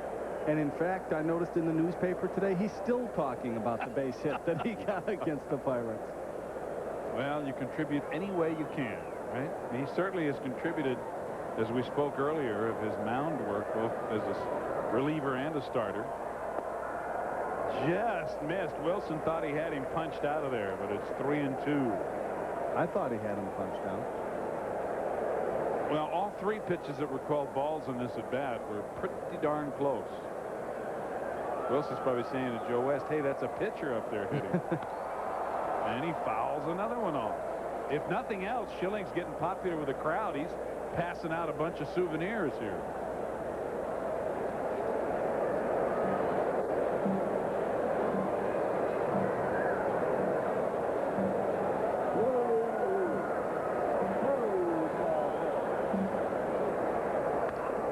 Chases a high fastball, and he's able to get the bat on it.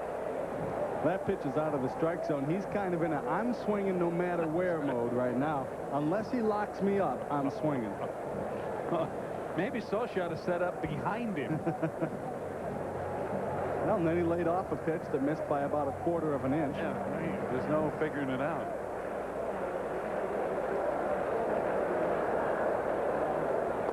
Ball 4. Heck of an at-bat by Curt Schilling. He earned that walk. Ought to give him a baseball for that at-bat, you know. Millette got his. Of course, I don't know on a hot, humid night like tonight whether the Phillies want to have Schilling running the bases as the leadoff hitter. Here's Len Dykstra. 1 for 2 plus a walk, a stolen base, and a run scored.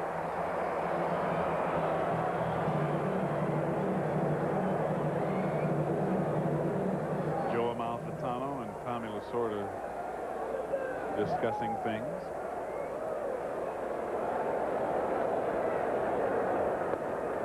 Fastball for a strike. Dykstra hitting .286 on the year at this at bat. 3 home runs, 28 RBIs.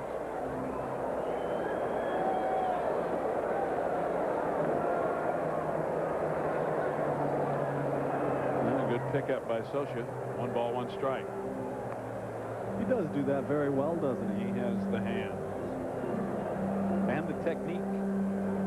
Dykstra has always hit the Dodgers well throughout his career. He entered the game a .306 hitter against Los Angeles pitching.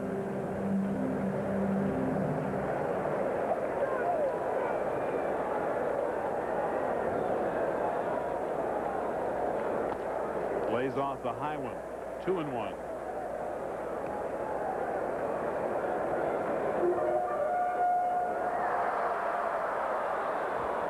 Pitcher Curt Schilling, the runner at first base with nobody out. He walked to lead off the inning.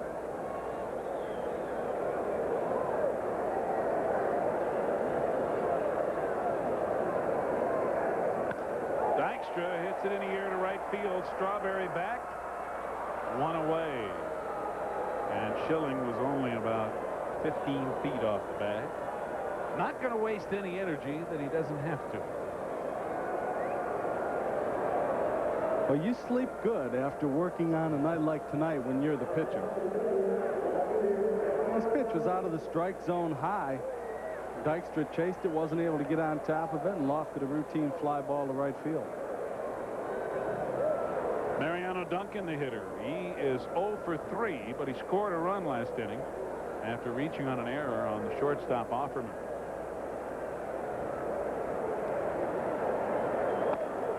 Ball 1. Of course, you say that pitch is out of the strike zone high. What that means is that it's about 2 inches above the belt. Yeah, anything above the belt is a ball, especially in the National League. I think a good rule of thumb for young hitters, no matter what league they happen to play in, and that one looked like it was in there, but apparently low, 2-0, is if the ball is above your hands, don't swing. And by and large, it's not going to be called a strike. I'll have to try that with my 6-year-old. I think it's a good rule, and by and large, kids can't get on top of those pitches anyway. No. So they're better off, even if it's called a strike, to take it than to pop it up. And I really believe that's a good way to approach hitting. If the ball is above your hands, take it. 2 balls and a strike to Duncan.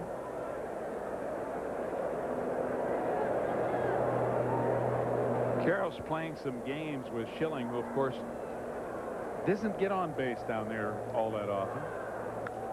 Duncan fouling it away, and a count now 2-2. Well, slapping his glove to make him think that something's going on, but I don't think Schilling is going to wander too far off first base anyway. No. But when you're a pitcher, you're out there, you're scared to death. I mean, the one thing you don't want is to have yourself embarrassed. Ooh, nice play by the ball girl down the line, and then makes another fan happy giving away a souvenir. The last thing in the world you want is to get picked off and have to walk from first base to the dugout. Oh. It's like having your pants taken down in front of 45,000 people. Yeah, talk to Steve Lyons about that. He took his own pants now in front of about 30,000 people. I always thought he should have been a left-handed pitcher. Well, still hope. I see he just got put on the waiver list again. Yeah. With the Red Sox. Funny guy. Duncan fouls another one off. 3-2, 1 out, 1 on. We're in the bottom half of inning number 6, and the Phillies are leading the Dodgers 5-3.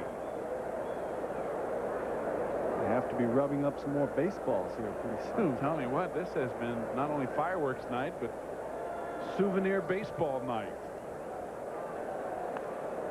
Another pop-up foul. This one's going to make it onto the dugout, and another fan is happy.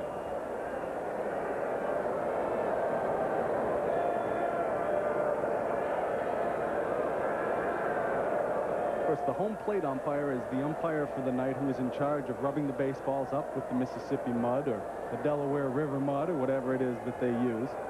But when the game is going on and they sometimes run out of balls, then the clubhouse manager is usually the guy that does it. And if you're winning, then those balls get rubbed up real well. They make them dirty and try and scuff them up so the pitcher can make them do everything they want. effort by Lenny Harris and Carlson Strawberry, but none of them able to get to it as it lands just out of reach of Harris.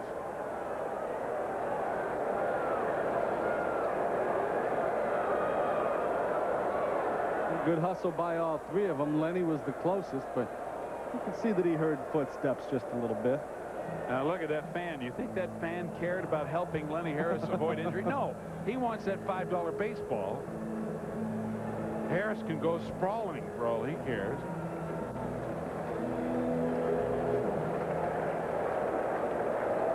Still 3-2.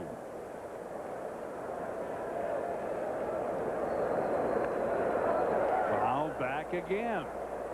That's unbelievable. These two at bats, Schilling and Duncan, they've gone through over a dozen balls between them.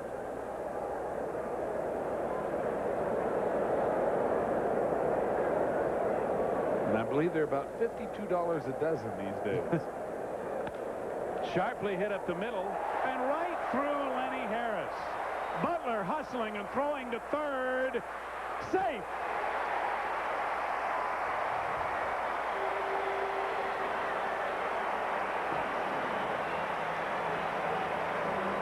Curt Schilling giving a thrill to pitchers everywhere as he goes from first to third and then a head-first slide.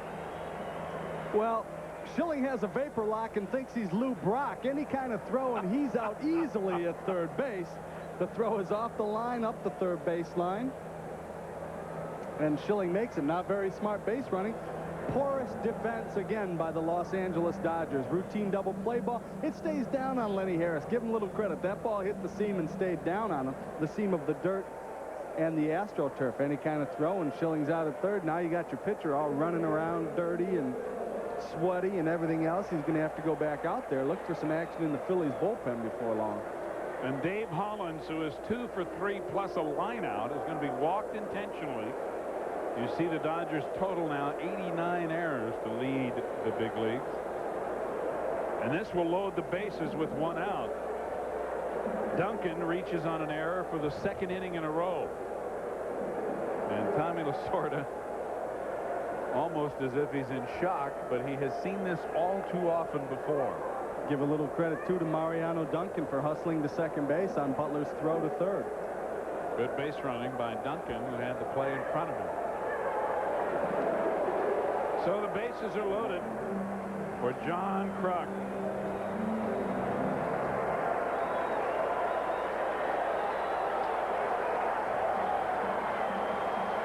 Kruk is 2 for 3 plus a line out. He singled and scored in the 2nd, lined to left in the 3rd, and hit a 2-run double in the 5th inning to left field, and later scored again.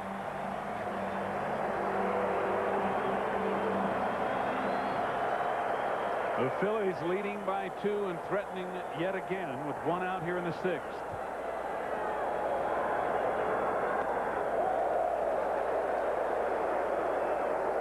With the bases loaded, this year, John Kruk is hitting .500. I think Wilson may have overthrown that first pitch. No question about it. Dropped his elbow, tried to throw it 120 miles an hour, was going to throw that through Socha, through Joe West, back to the fanatic in the area underneath the stands. Foul outside first, 1-1. Kruk's league-leading average up to 349 at this at-bat. He started the night at 346. Curt Schilling, who walked after battling to lead off the inning, now at third and filthy after the head-first slide. Mariano Duncan at second and Dave Hollins at first. Bases loaded, 1 away. Fastball hit high in the air to left. Davis going back on the track, drops the ball.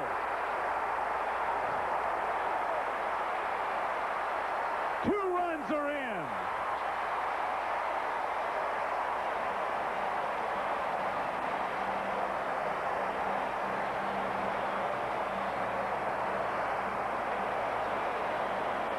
Just when you think it can't get any worse, it does. Eric Davis through the years has been one of the best outfielders in baseball. He simply drops this ball. Hits off the edge of his glove. Infield defense costs you runners. Outfield defense costs you runs.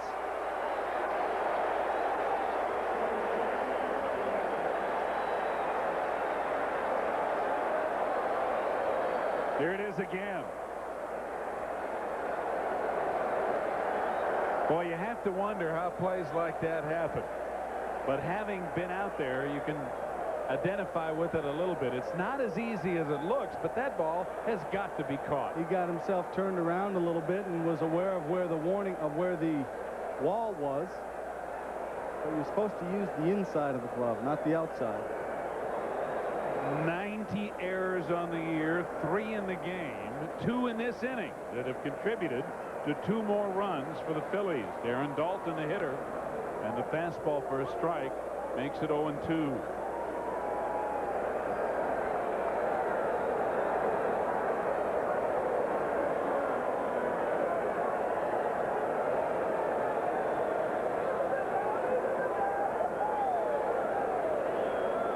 Seven to 3, Philadelphia. Still only 1 out here in the 6th inning.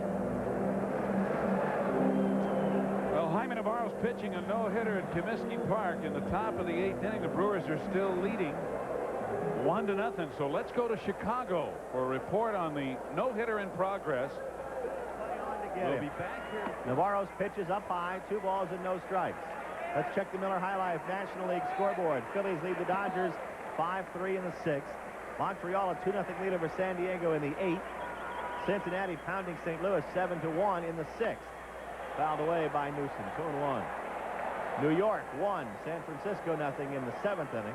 Chicago's ahead of Pittsburgh 2-1 in the 5th. And Atlanta leads Houston 3-0 there in the 4th inning. That's the update brought to you by Miller High Life. 2 balls and 1 strike to the White Sox right fielder Warren Newson. Jamie Navarro needs 6 more outs. The 2-1 pitch. A little low. Of course, there's not much margin for error in the game either, since the Brewers are leading only 1-0. Navarro has walked 1 and struck out 4. And his 3-1 pitch to Newson. Swung on and missed. Strike 2. He still has the good fastball. Still throwing the ball hard, and the only thing he really has to fight here, Navarro, is the anxiety to try to wrap it up in a hurry. He's got to just make 1 pitch at a time. I know that's you hear that a lot, but 1 hit at a time. But if that anxiety takes over, it makes you rush and makes you want to wrap things up before it's time. And he just missed with the 3-2 pitch. It was close, but ball 4, and Newson walks to lead off the 8th inning. The 2nd walk given up by Navarro tonight. Let's see how close that one was.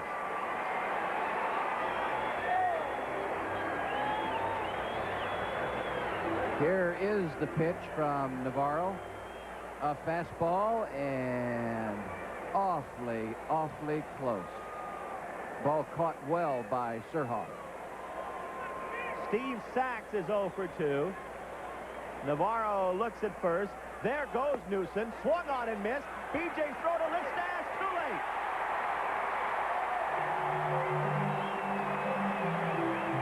Well, the White Sox do a little bit of running on their own. The Brewers lead the league, lead the majors in stolen bases, and the White Sox are second to the Brewers in the American League.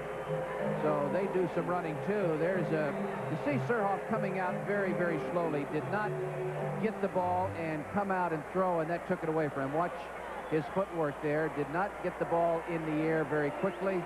The ball up a little bit, and by the time it gets down to the bag, Newson is in there. 0-1 to Sachs. Navarro having to pitch with a runner on second for the first time tonight. The pitch to Sachs. He's around to bunt and takes ball 1. 1-1. Now the White Sox thinking sacrifice. And they're also thinking we could get a run even without a hit right here if they were to get a couple of sacrifices.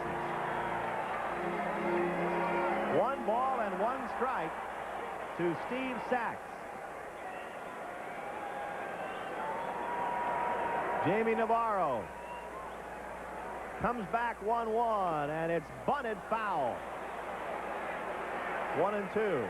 Well, when you have good stuff like Navarro has tonight, it's not a cinch that even though you square around a bunt and try to get the ball down, there's no guarantee you're going to do it, because he is throwing the ball well. His fastball seems to be maintaining its velocity, and he is just continuing to go right at the White Sox hitters.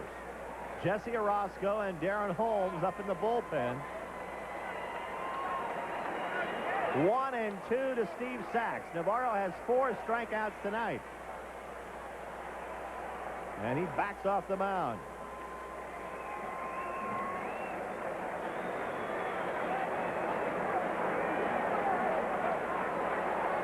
Sachs hitting .231. Navarro with his 1-2 pitch. Lined into left center field. There goes the no-hitter. There goes the lead. As coming in to score is Newsom. Sachs going for 3. The throw too late.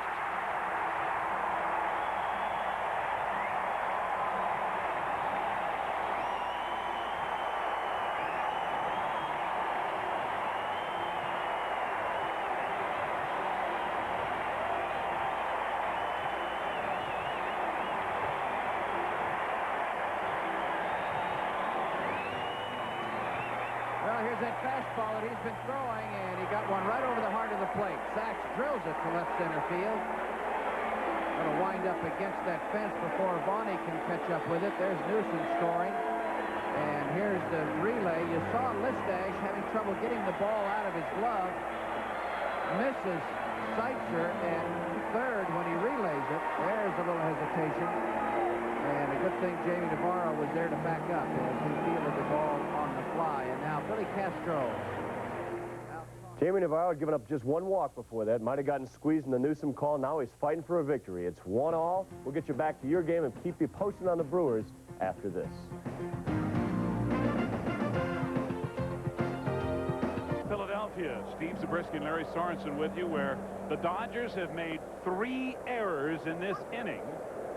Joe Millette, the rookie shortstop, the 9th hitter to come to the plate, and 3 runs are in. Here in the 6th inning, it's an 8-3 Philadelphia lead. 3 unearned runs. Tim Cruz, the new pitcher for the Dodgers, as Tommy Lasorda just made a double switch, bringing Juan Samuel into the game at second base, replacing Lenny Harris.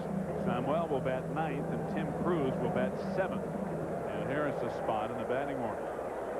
Millette tonight 1 for 3 with an infield base hit, his first big league base hit.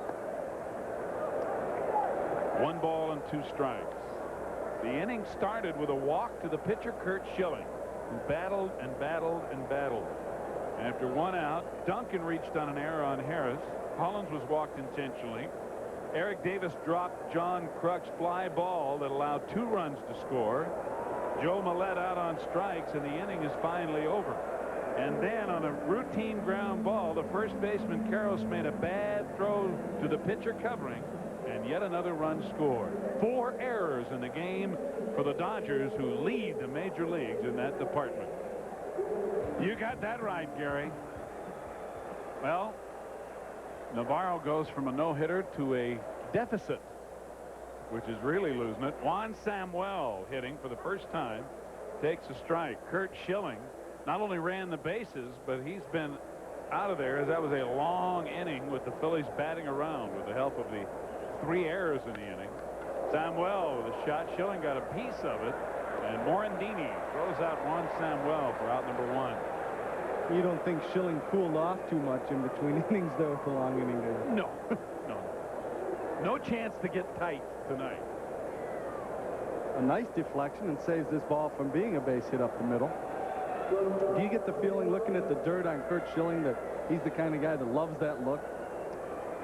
I don't think he minds it one bit. No. Otherwise, he would not have pulled the head-first slide at third. So the top of the order, and Jose Offerman, who has singled, struck out, and walked, and he skies it deep to center field. Dykstra short of the track. for out number 2.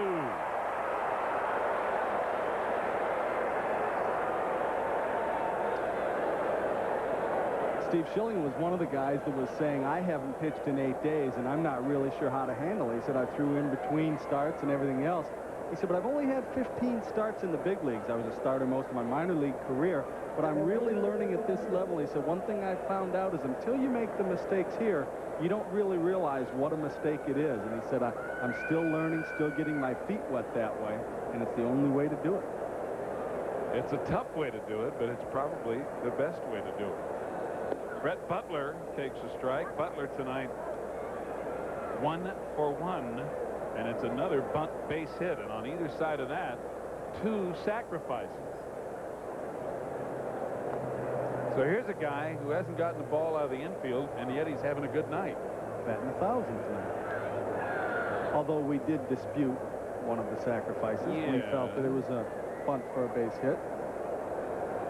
Of course, you talk to Bugsy, and he'll tell you it was a sack. Oh, and all the way.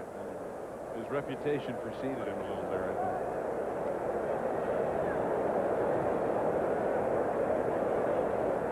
You're watching Friday Night Baseball here on ESPN. And a ground ball to second. Orendini to Kruk, and the inning is over. The Dodgers go in order quietly in the 7th. Philadelphia leading it 8-3. Harry and the boys. Right here, it's all Phillies with the help of no Dodger defense.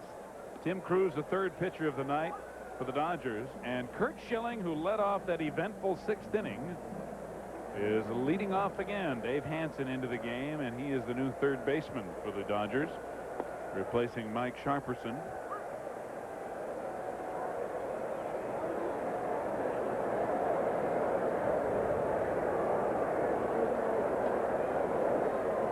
Schilling up there for the 4th time, although he is 0 for 1 officially. Still battling, fouling off those tough pitches. Still laughing about it, saying, how am I doing this? Throw me a fastball in, strike me out, let me go sit down. I don't want to slide into 3rd again, thank you. There we go. There's a strike. Thank you. Wasn't inside, but we'll take it. Don't you know there's a little something going on in his own dugout right now, too? But you know what? I think he's going to enjoy this half inning a lot more than the previous half inning. You said what the starting pitcher wants to do is get 4 to 5 at-bats every night. He's getting them, and he's leading big. Glenn Dykstra tonight is 1 for 3 plus a walk. He has stolen a base and scored a run. Batting with 1 out, nobody on in the 7th inning. Philadelphia leading 8-3. And Curt Schilling telling them how he did it. He's saying, how can Joe West call that pitch a strike on me? Good play by Offerman. Not in time.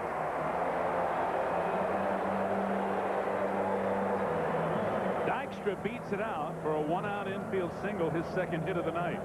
Well, this has been quite a bit of the story on Jose Offerman. Outstanding at the excellent plays, not as good on the routine plays, and that is almost an amazing play. Lenny Dykstra has good speed. He was on the outside part of the line that defines the infield on the right field side of second base.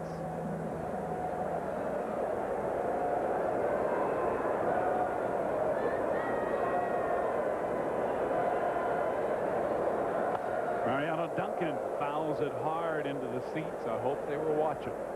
Strike 1. Somebody may have been injured.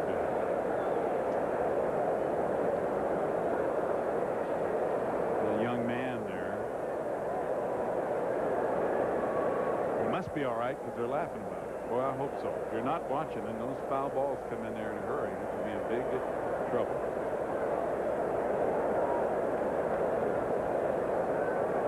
Philly fanatic is over to make sure he's all right.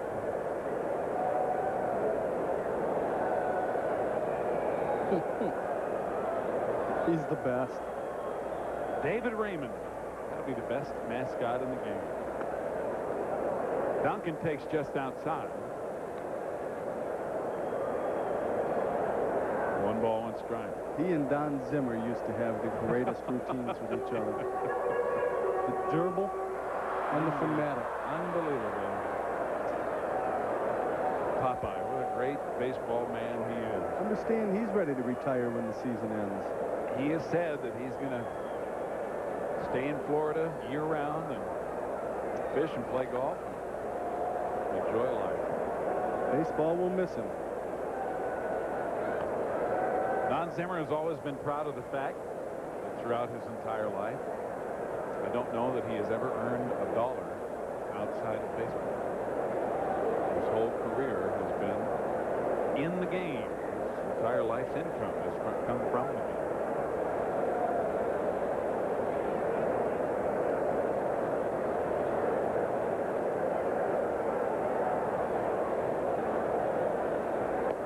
Duncan chasing a pitch way out of the strike zone. Out number 2 and the 3rd strikeout for Tim Cruz. And Duncan hurt his wrist a little bit on this swing also. Watch him after he swings at this ball. Watch his left wrist. Goes behind the back. Tried to hold up. Just what the Phillies need. Yeah, another injury. Well, Dave Hollins has been in a groove tonight. He lined out to 3rd in the 1st inning, and then he drove in a run with a single to right in the 3rd, single to right again, and scored in the 5th. Intentionally walked and scored in the 6th inning. Officially, he's 2 for 3 with an RBI and 2 runs scored. Batting here with 2 out and Dykstra at first. Strike 1. You mentioned Zimmer earning every dollar he made on the baseball field. Well, Tommy Lasorda can say almost the same thing, except he's earned a few dollars off. But 43 years he's been with the Dodger organization. This is his 16th year as manager of the Major League team. Unbelievable. Managed for many years in the minor leagues. A lot of guys came through that system that Tommy has managed either in the minors or the big leagues. Tommy may have the record. This would be an interesting thing to look up. One of our crack ESPN research staffers ought to jump on this one. Tommy may have managed more baseball broadcasters than anybody else in the history of the game. Think about that one. Okay. If he hasn't, he's got to be close. Between the minor leagues and the major leagues, current major league broadcaster. He may have been their manager at one time or another. Don Drysdale just down the hall tonight. There's all kinds of guys. Jay Johnstone. Tom Paciorek. Rick Monday. Rick Monday. One of the few teams I missed. Otherwise, we'd add you to the list. I'm trying to think of more. Now. I think we're Tommy Hutton.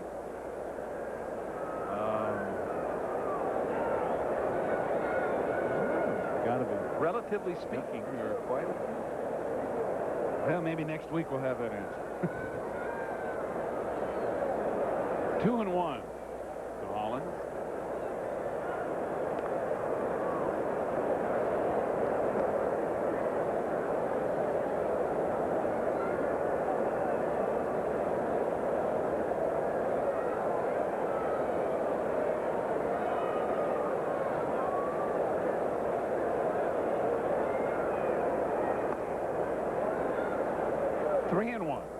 Tommy threw about a half hour of batting practice this afternoon when we came in.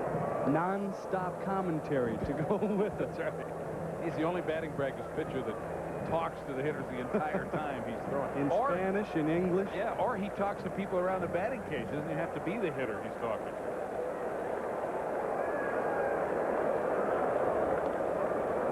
Challenging Larry Boa to get a bat, climb in there against him. Boa says, I'll take it right up the middle. He says, I got a glove and a screen. I've never been hit. Sort of was, in fact, a pitcher in the minor leagues many years ago, a left-handed thrower. I hope his curveball was better than the one he was throwing today. Hollins with a deep drive to center. Butler back, out of here.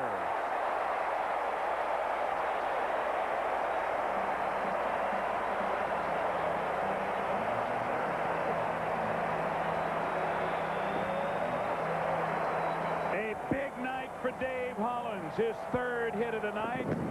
3 RBIs, and the 2-run home run makes it 10-3 Philadelphia.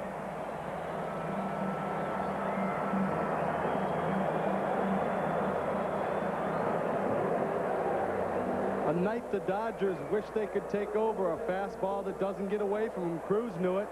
He didn't have to watch it.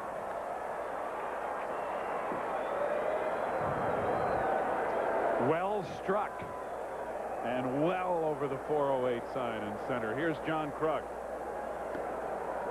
Breaking ball high, ball 1. Kruk tonight, 2 hits in 4 at-bats, plus he has reached on an error and lined out. 2 RBIs and 2 runs scored. His league leading average at 349 as he fouls it off, and it's 2-1.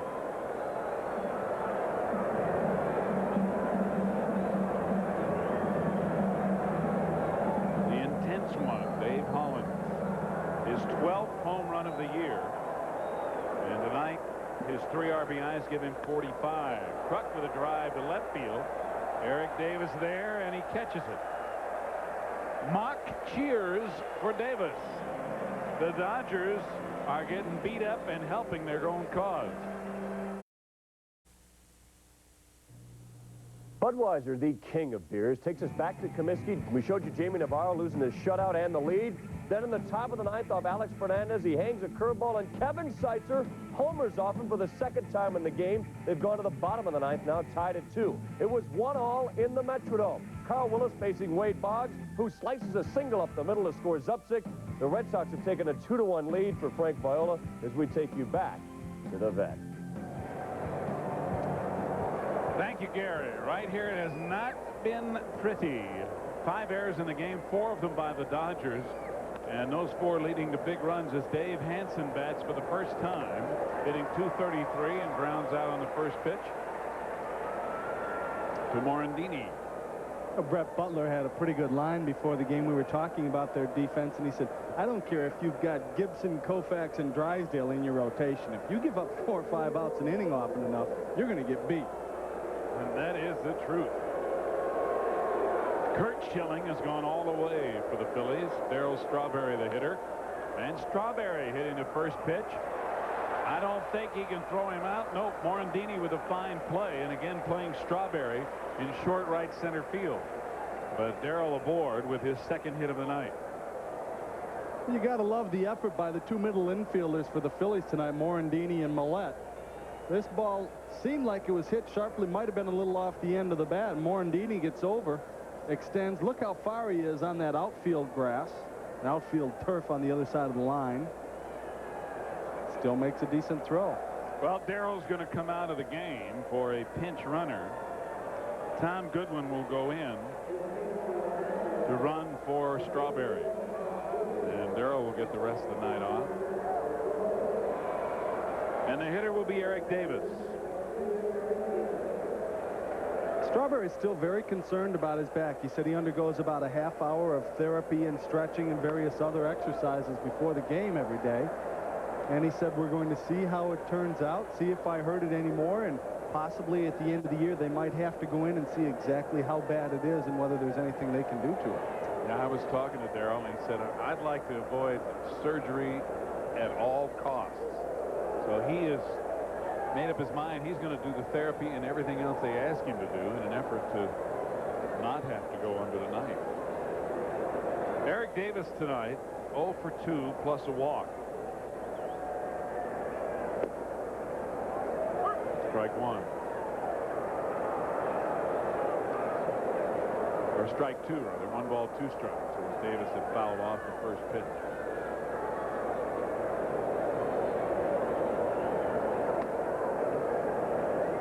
Two and 2. Davis batting with 1 out, and pinch runner Tom Goodwin at first base, not being held on by John Kruk as the Phillies lead 10-3.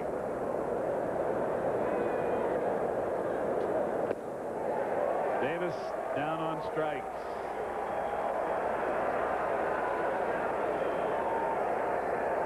Schilling's 3rd strikeout, 2nd out of the inning. Excellent slider by Curt Schilling, especially this late in the game. Not a lot of big movement on it, just a sharp, quick slider breaking late at the plate. Jay Howell in the bullpen for the Dodgers, as Eric Karros fouls off the first pitch for strike one. Karros tonight 1 for 3. Had a 2-run single back in the first inning. Since then, he's grounded into a double play and grounded to short. 1-1.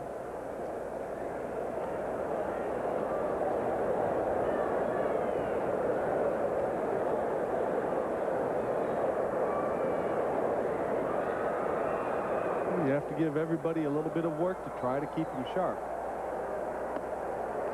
This is not ordinarily the kind of game in which you would see Jay Howell in the bullpen, but the way the Dodgers have gone, there haven't been that many opportunities for the normal closer role, and so Tommy may be getting Howell some work in the night. Swing and a miss by Karros. 2-2.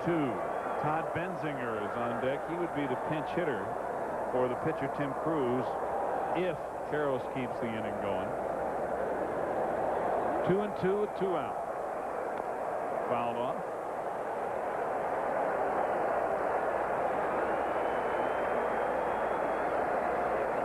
You know, when things happen like this season the Dodgers are having with their horrible defense and the pressure it puts on not only the offense but certainly the pitching staff.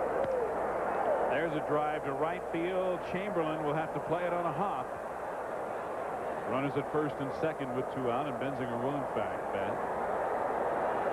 It's almost a snowball type thing, Larry, where you can't stop it. It seems to grow and get worse, and one thing leads to another, and it's almost as if the frustration is the point where, you know, not only can you not turn it around, you can't even stop it from getting worse. And it starts affecting every area of your team. The bullpen, for example, has 18 saves this year, and they've blown 8 saves, which is not a good percentage for a bullpen. The starting pitcher, which through the years has traditionally been the strongest part of the Dodgers game, still is doing a pretty good job. They're second in the league. The pitching staff is second in the league. Benzinger, as you saw, hitting .241, batting with runners at first and second and 2 out. Wally Ritchie in the bullpen for the Phillies, along with Mike Hartley.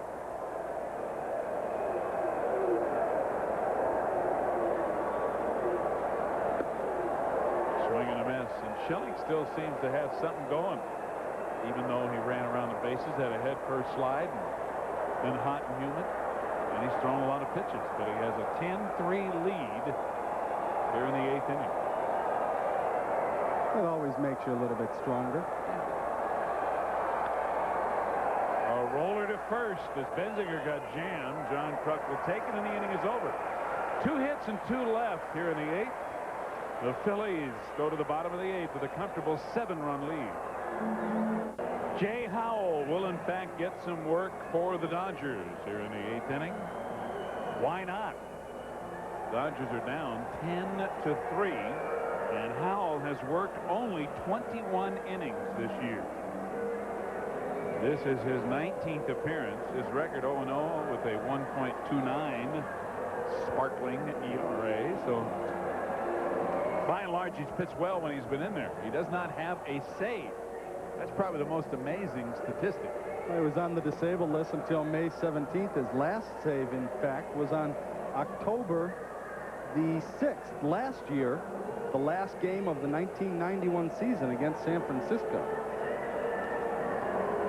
Curt Schilling, the cruising leader at this point, and with the bullpen active, we'll see if in fact he pitches the 9th. I would think, unless there's something physically wrong or he runs out of gas, they give him a shot at a complete game. Although it is a very good opportunity to get one member of your staff that hasn't pitched in 6 or 7 days a chance to get an inning just to get sharpened up in case you need him in the next day or 2.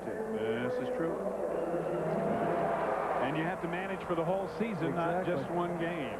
Well, Darren Daulton will lead it off in the 8th for Philadelphia. Daulton is 1 for 2. He has singled and struck out. He has also walked twice, once intentionally. A strike at the knee. Although the way the game has changed today, that complete game is almost worth as much as a shutout was years ago. And I'm not saying this with the bitterness of an old-timer. I'm just saying that the game has changed. You're not bitter, and you're not an old-timer. You're a former pitcher. But it used to be the premium was on going the distance, and you took pride in that. And these days, it's simply a different game, and you need to keep the entire bullpen sharp. Dalton had a good cut and fouled it back, and it's 0-2.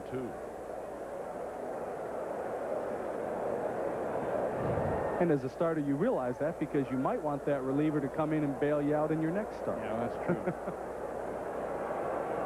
The win is the thing. Breaking ball hit a ton down the right field line by Dalton. Goodbye.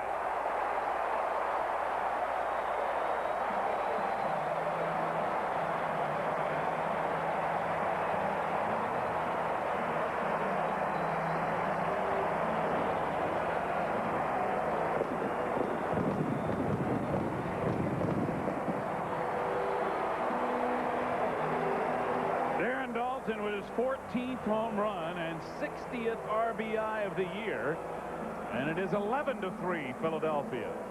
It's what you call one of those 1.3 jobs, 1.3 seconds to get out of the ballpark. Only question was whether or not it was going to hook foul. Stayed fair by 15 feet or so. Wes Chamberlain, the hitter. Strike. Well, you know, we're talking about how Jay Howell hasn't pitched that much, and sometimes when you haven't, you're not sharp, you tend to hang a pitch now and then. Darren Dalton just jumped all over it. 1-1. Dalton, who is strong, muscled that one out of here in a hurry. Chamberlain tonight is 1 for 3 with an RBI single, and he too has walked intentionally, and Howell spins him around.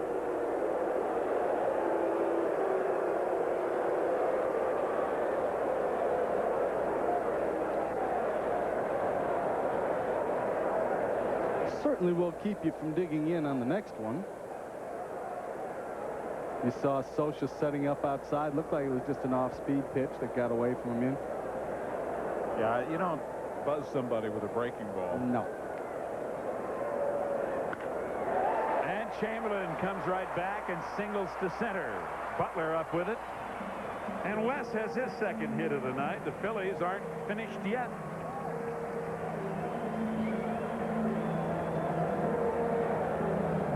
Well, this one hung inside the strike zone as opposed to the last one that hung outside the strike zone.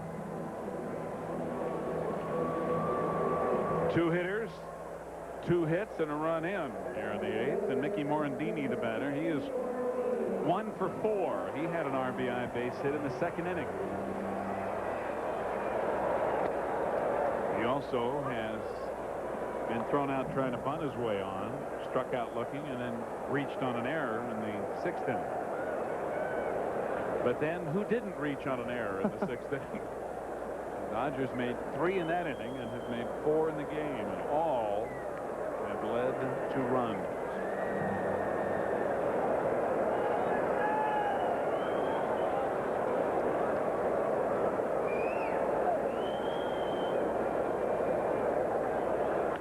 Fastball knocked down by Offerman, who made a fine recovery to get the force play to Samuel at second and retire Chamberlain 1 away. Another rocket.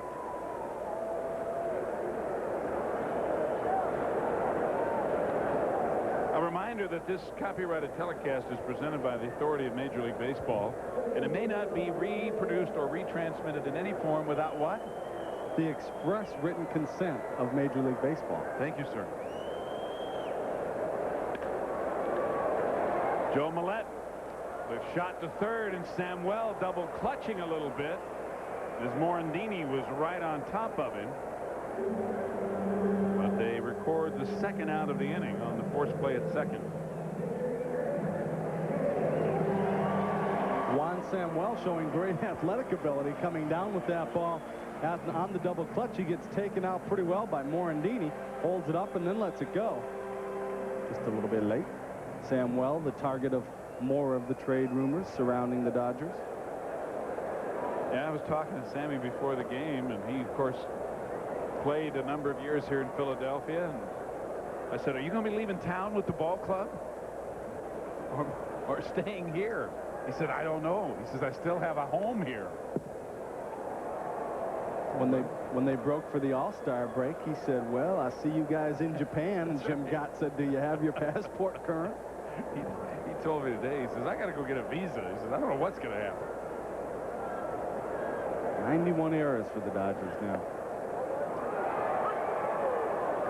Well, here's that great hitter, Curt Schilling. This is his 5th plate appearance of the night.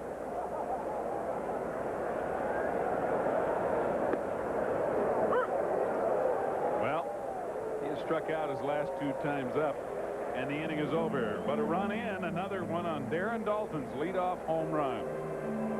And had some extra outs and used them effectively to lead 11-3 as we go to the 9th inning. Mike Scioscia, the hitter. Curt Schilling trying to go all the way. Scioscia with a shot to first. John Kruk knocks it down and throws him out.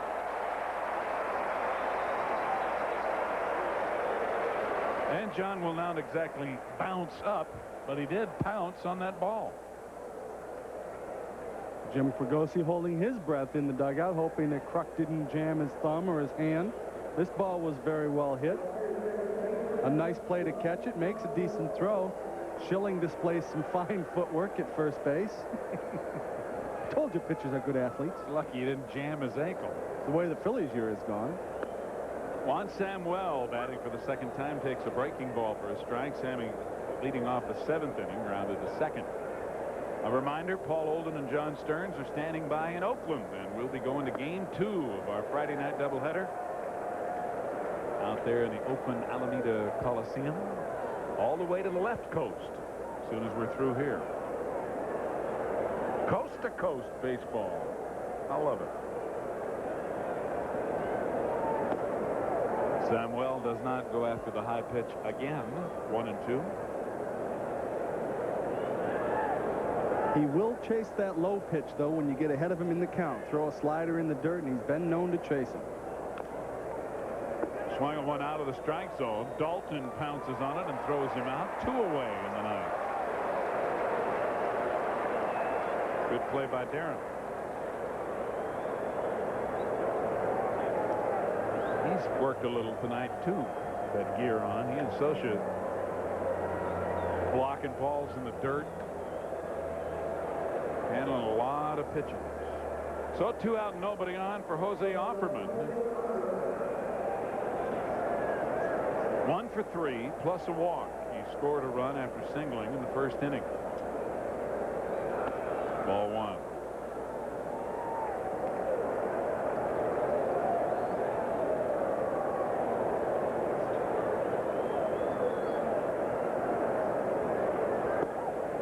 And over the inside corner for a strike. 1-1.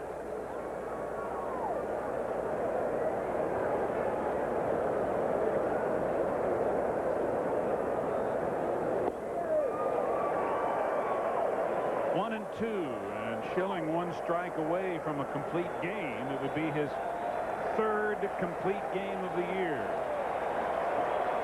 And the hometown fans, 50,000 on hand tonight, are behind him.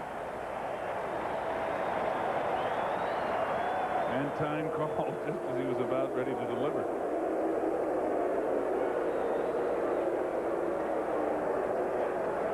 Stay tuned for Detroit at Oakland. Got him with a fastball. Dodger errors and Philadelphia Philly bats, leading to a big 11-3 win. You get enough chances at it, and you're going to score some runs. The Phillies broke out a little bit of their power. Great job by Curt Schilling, and I really think his at-bat had a lot to do with the way the game turned around. That started that big 6th inning that broke the game open. Thanks for being with us. Steve Zabriskie for Lary Sorensen and our entire crew, sending you now out to Oakland and Paul Olden and John Stearns.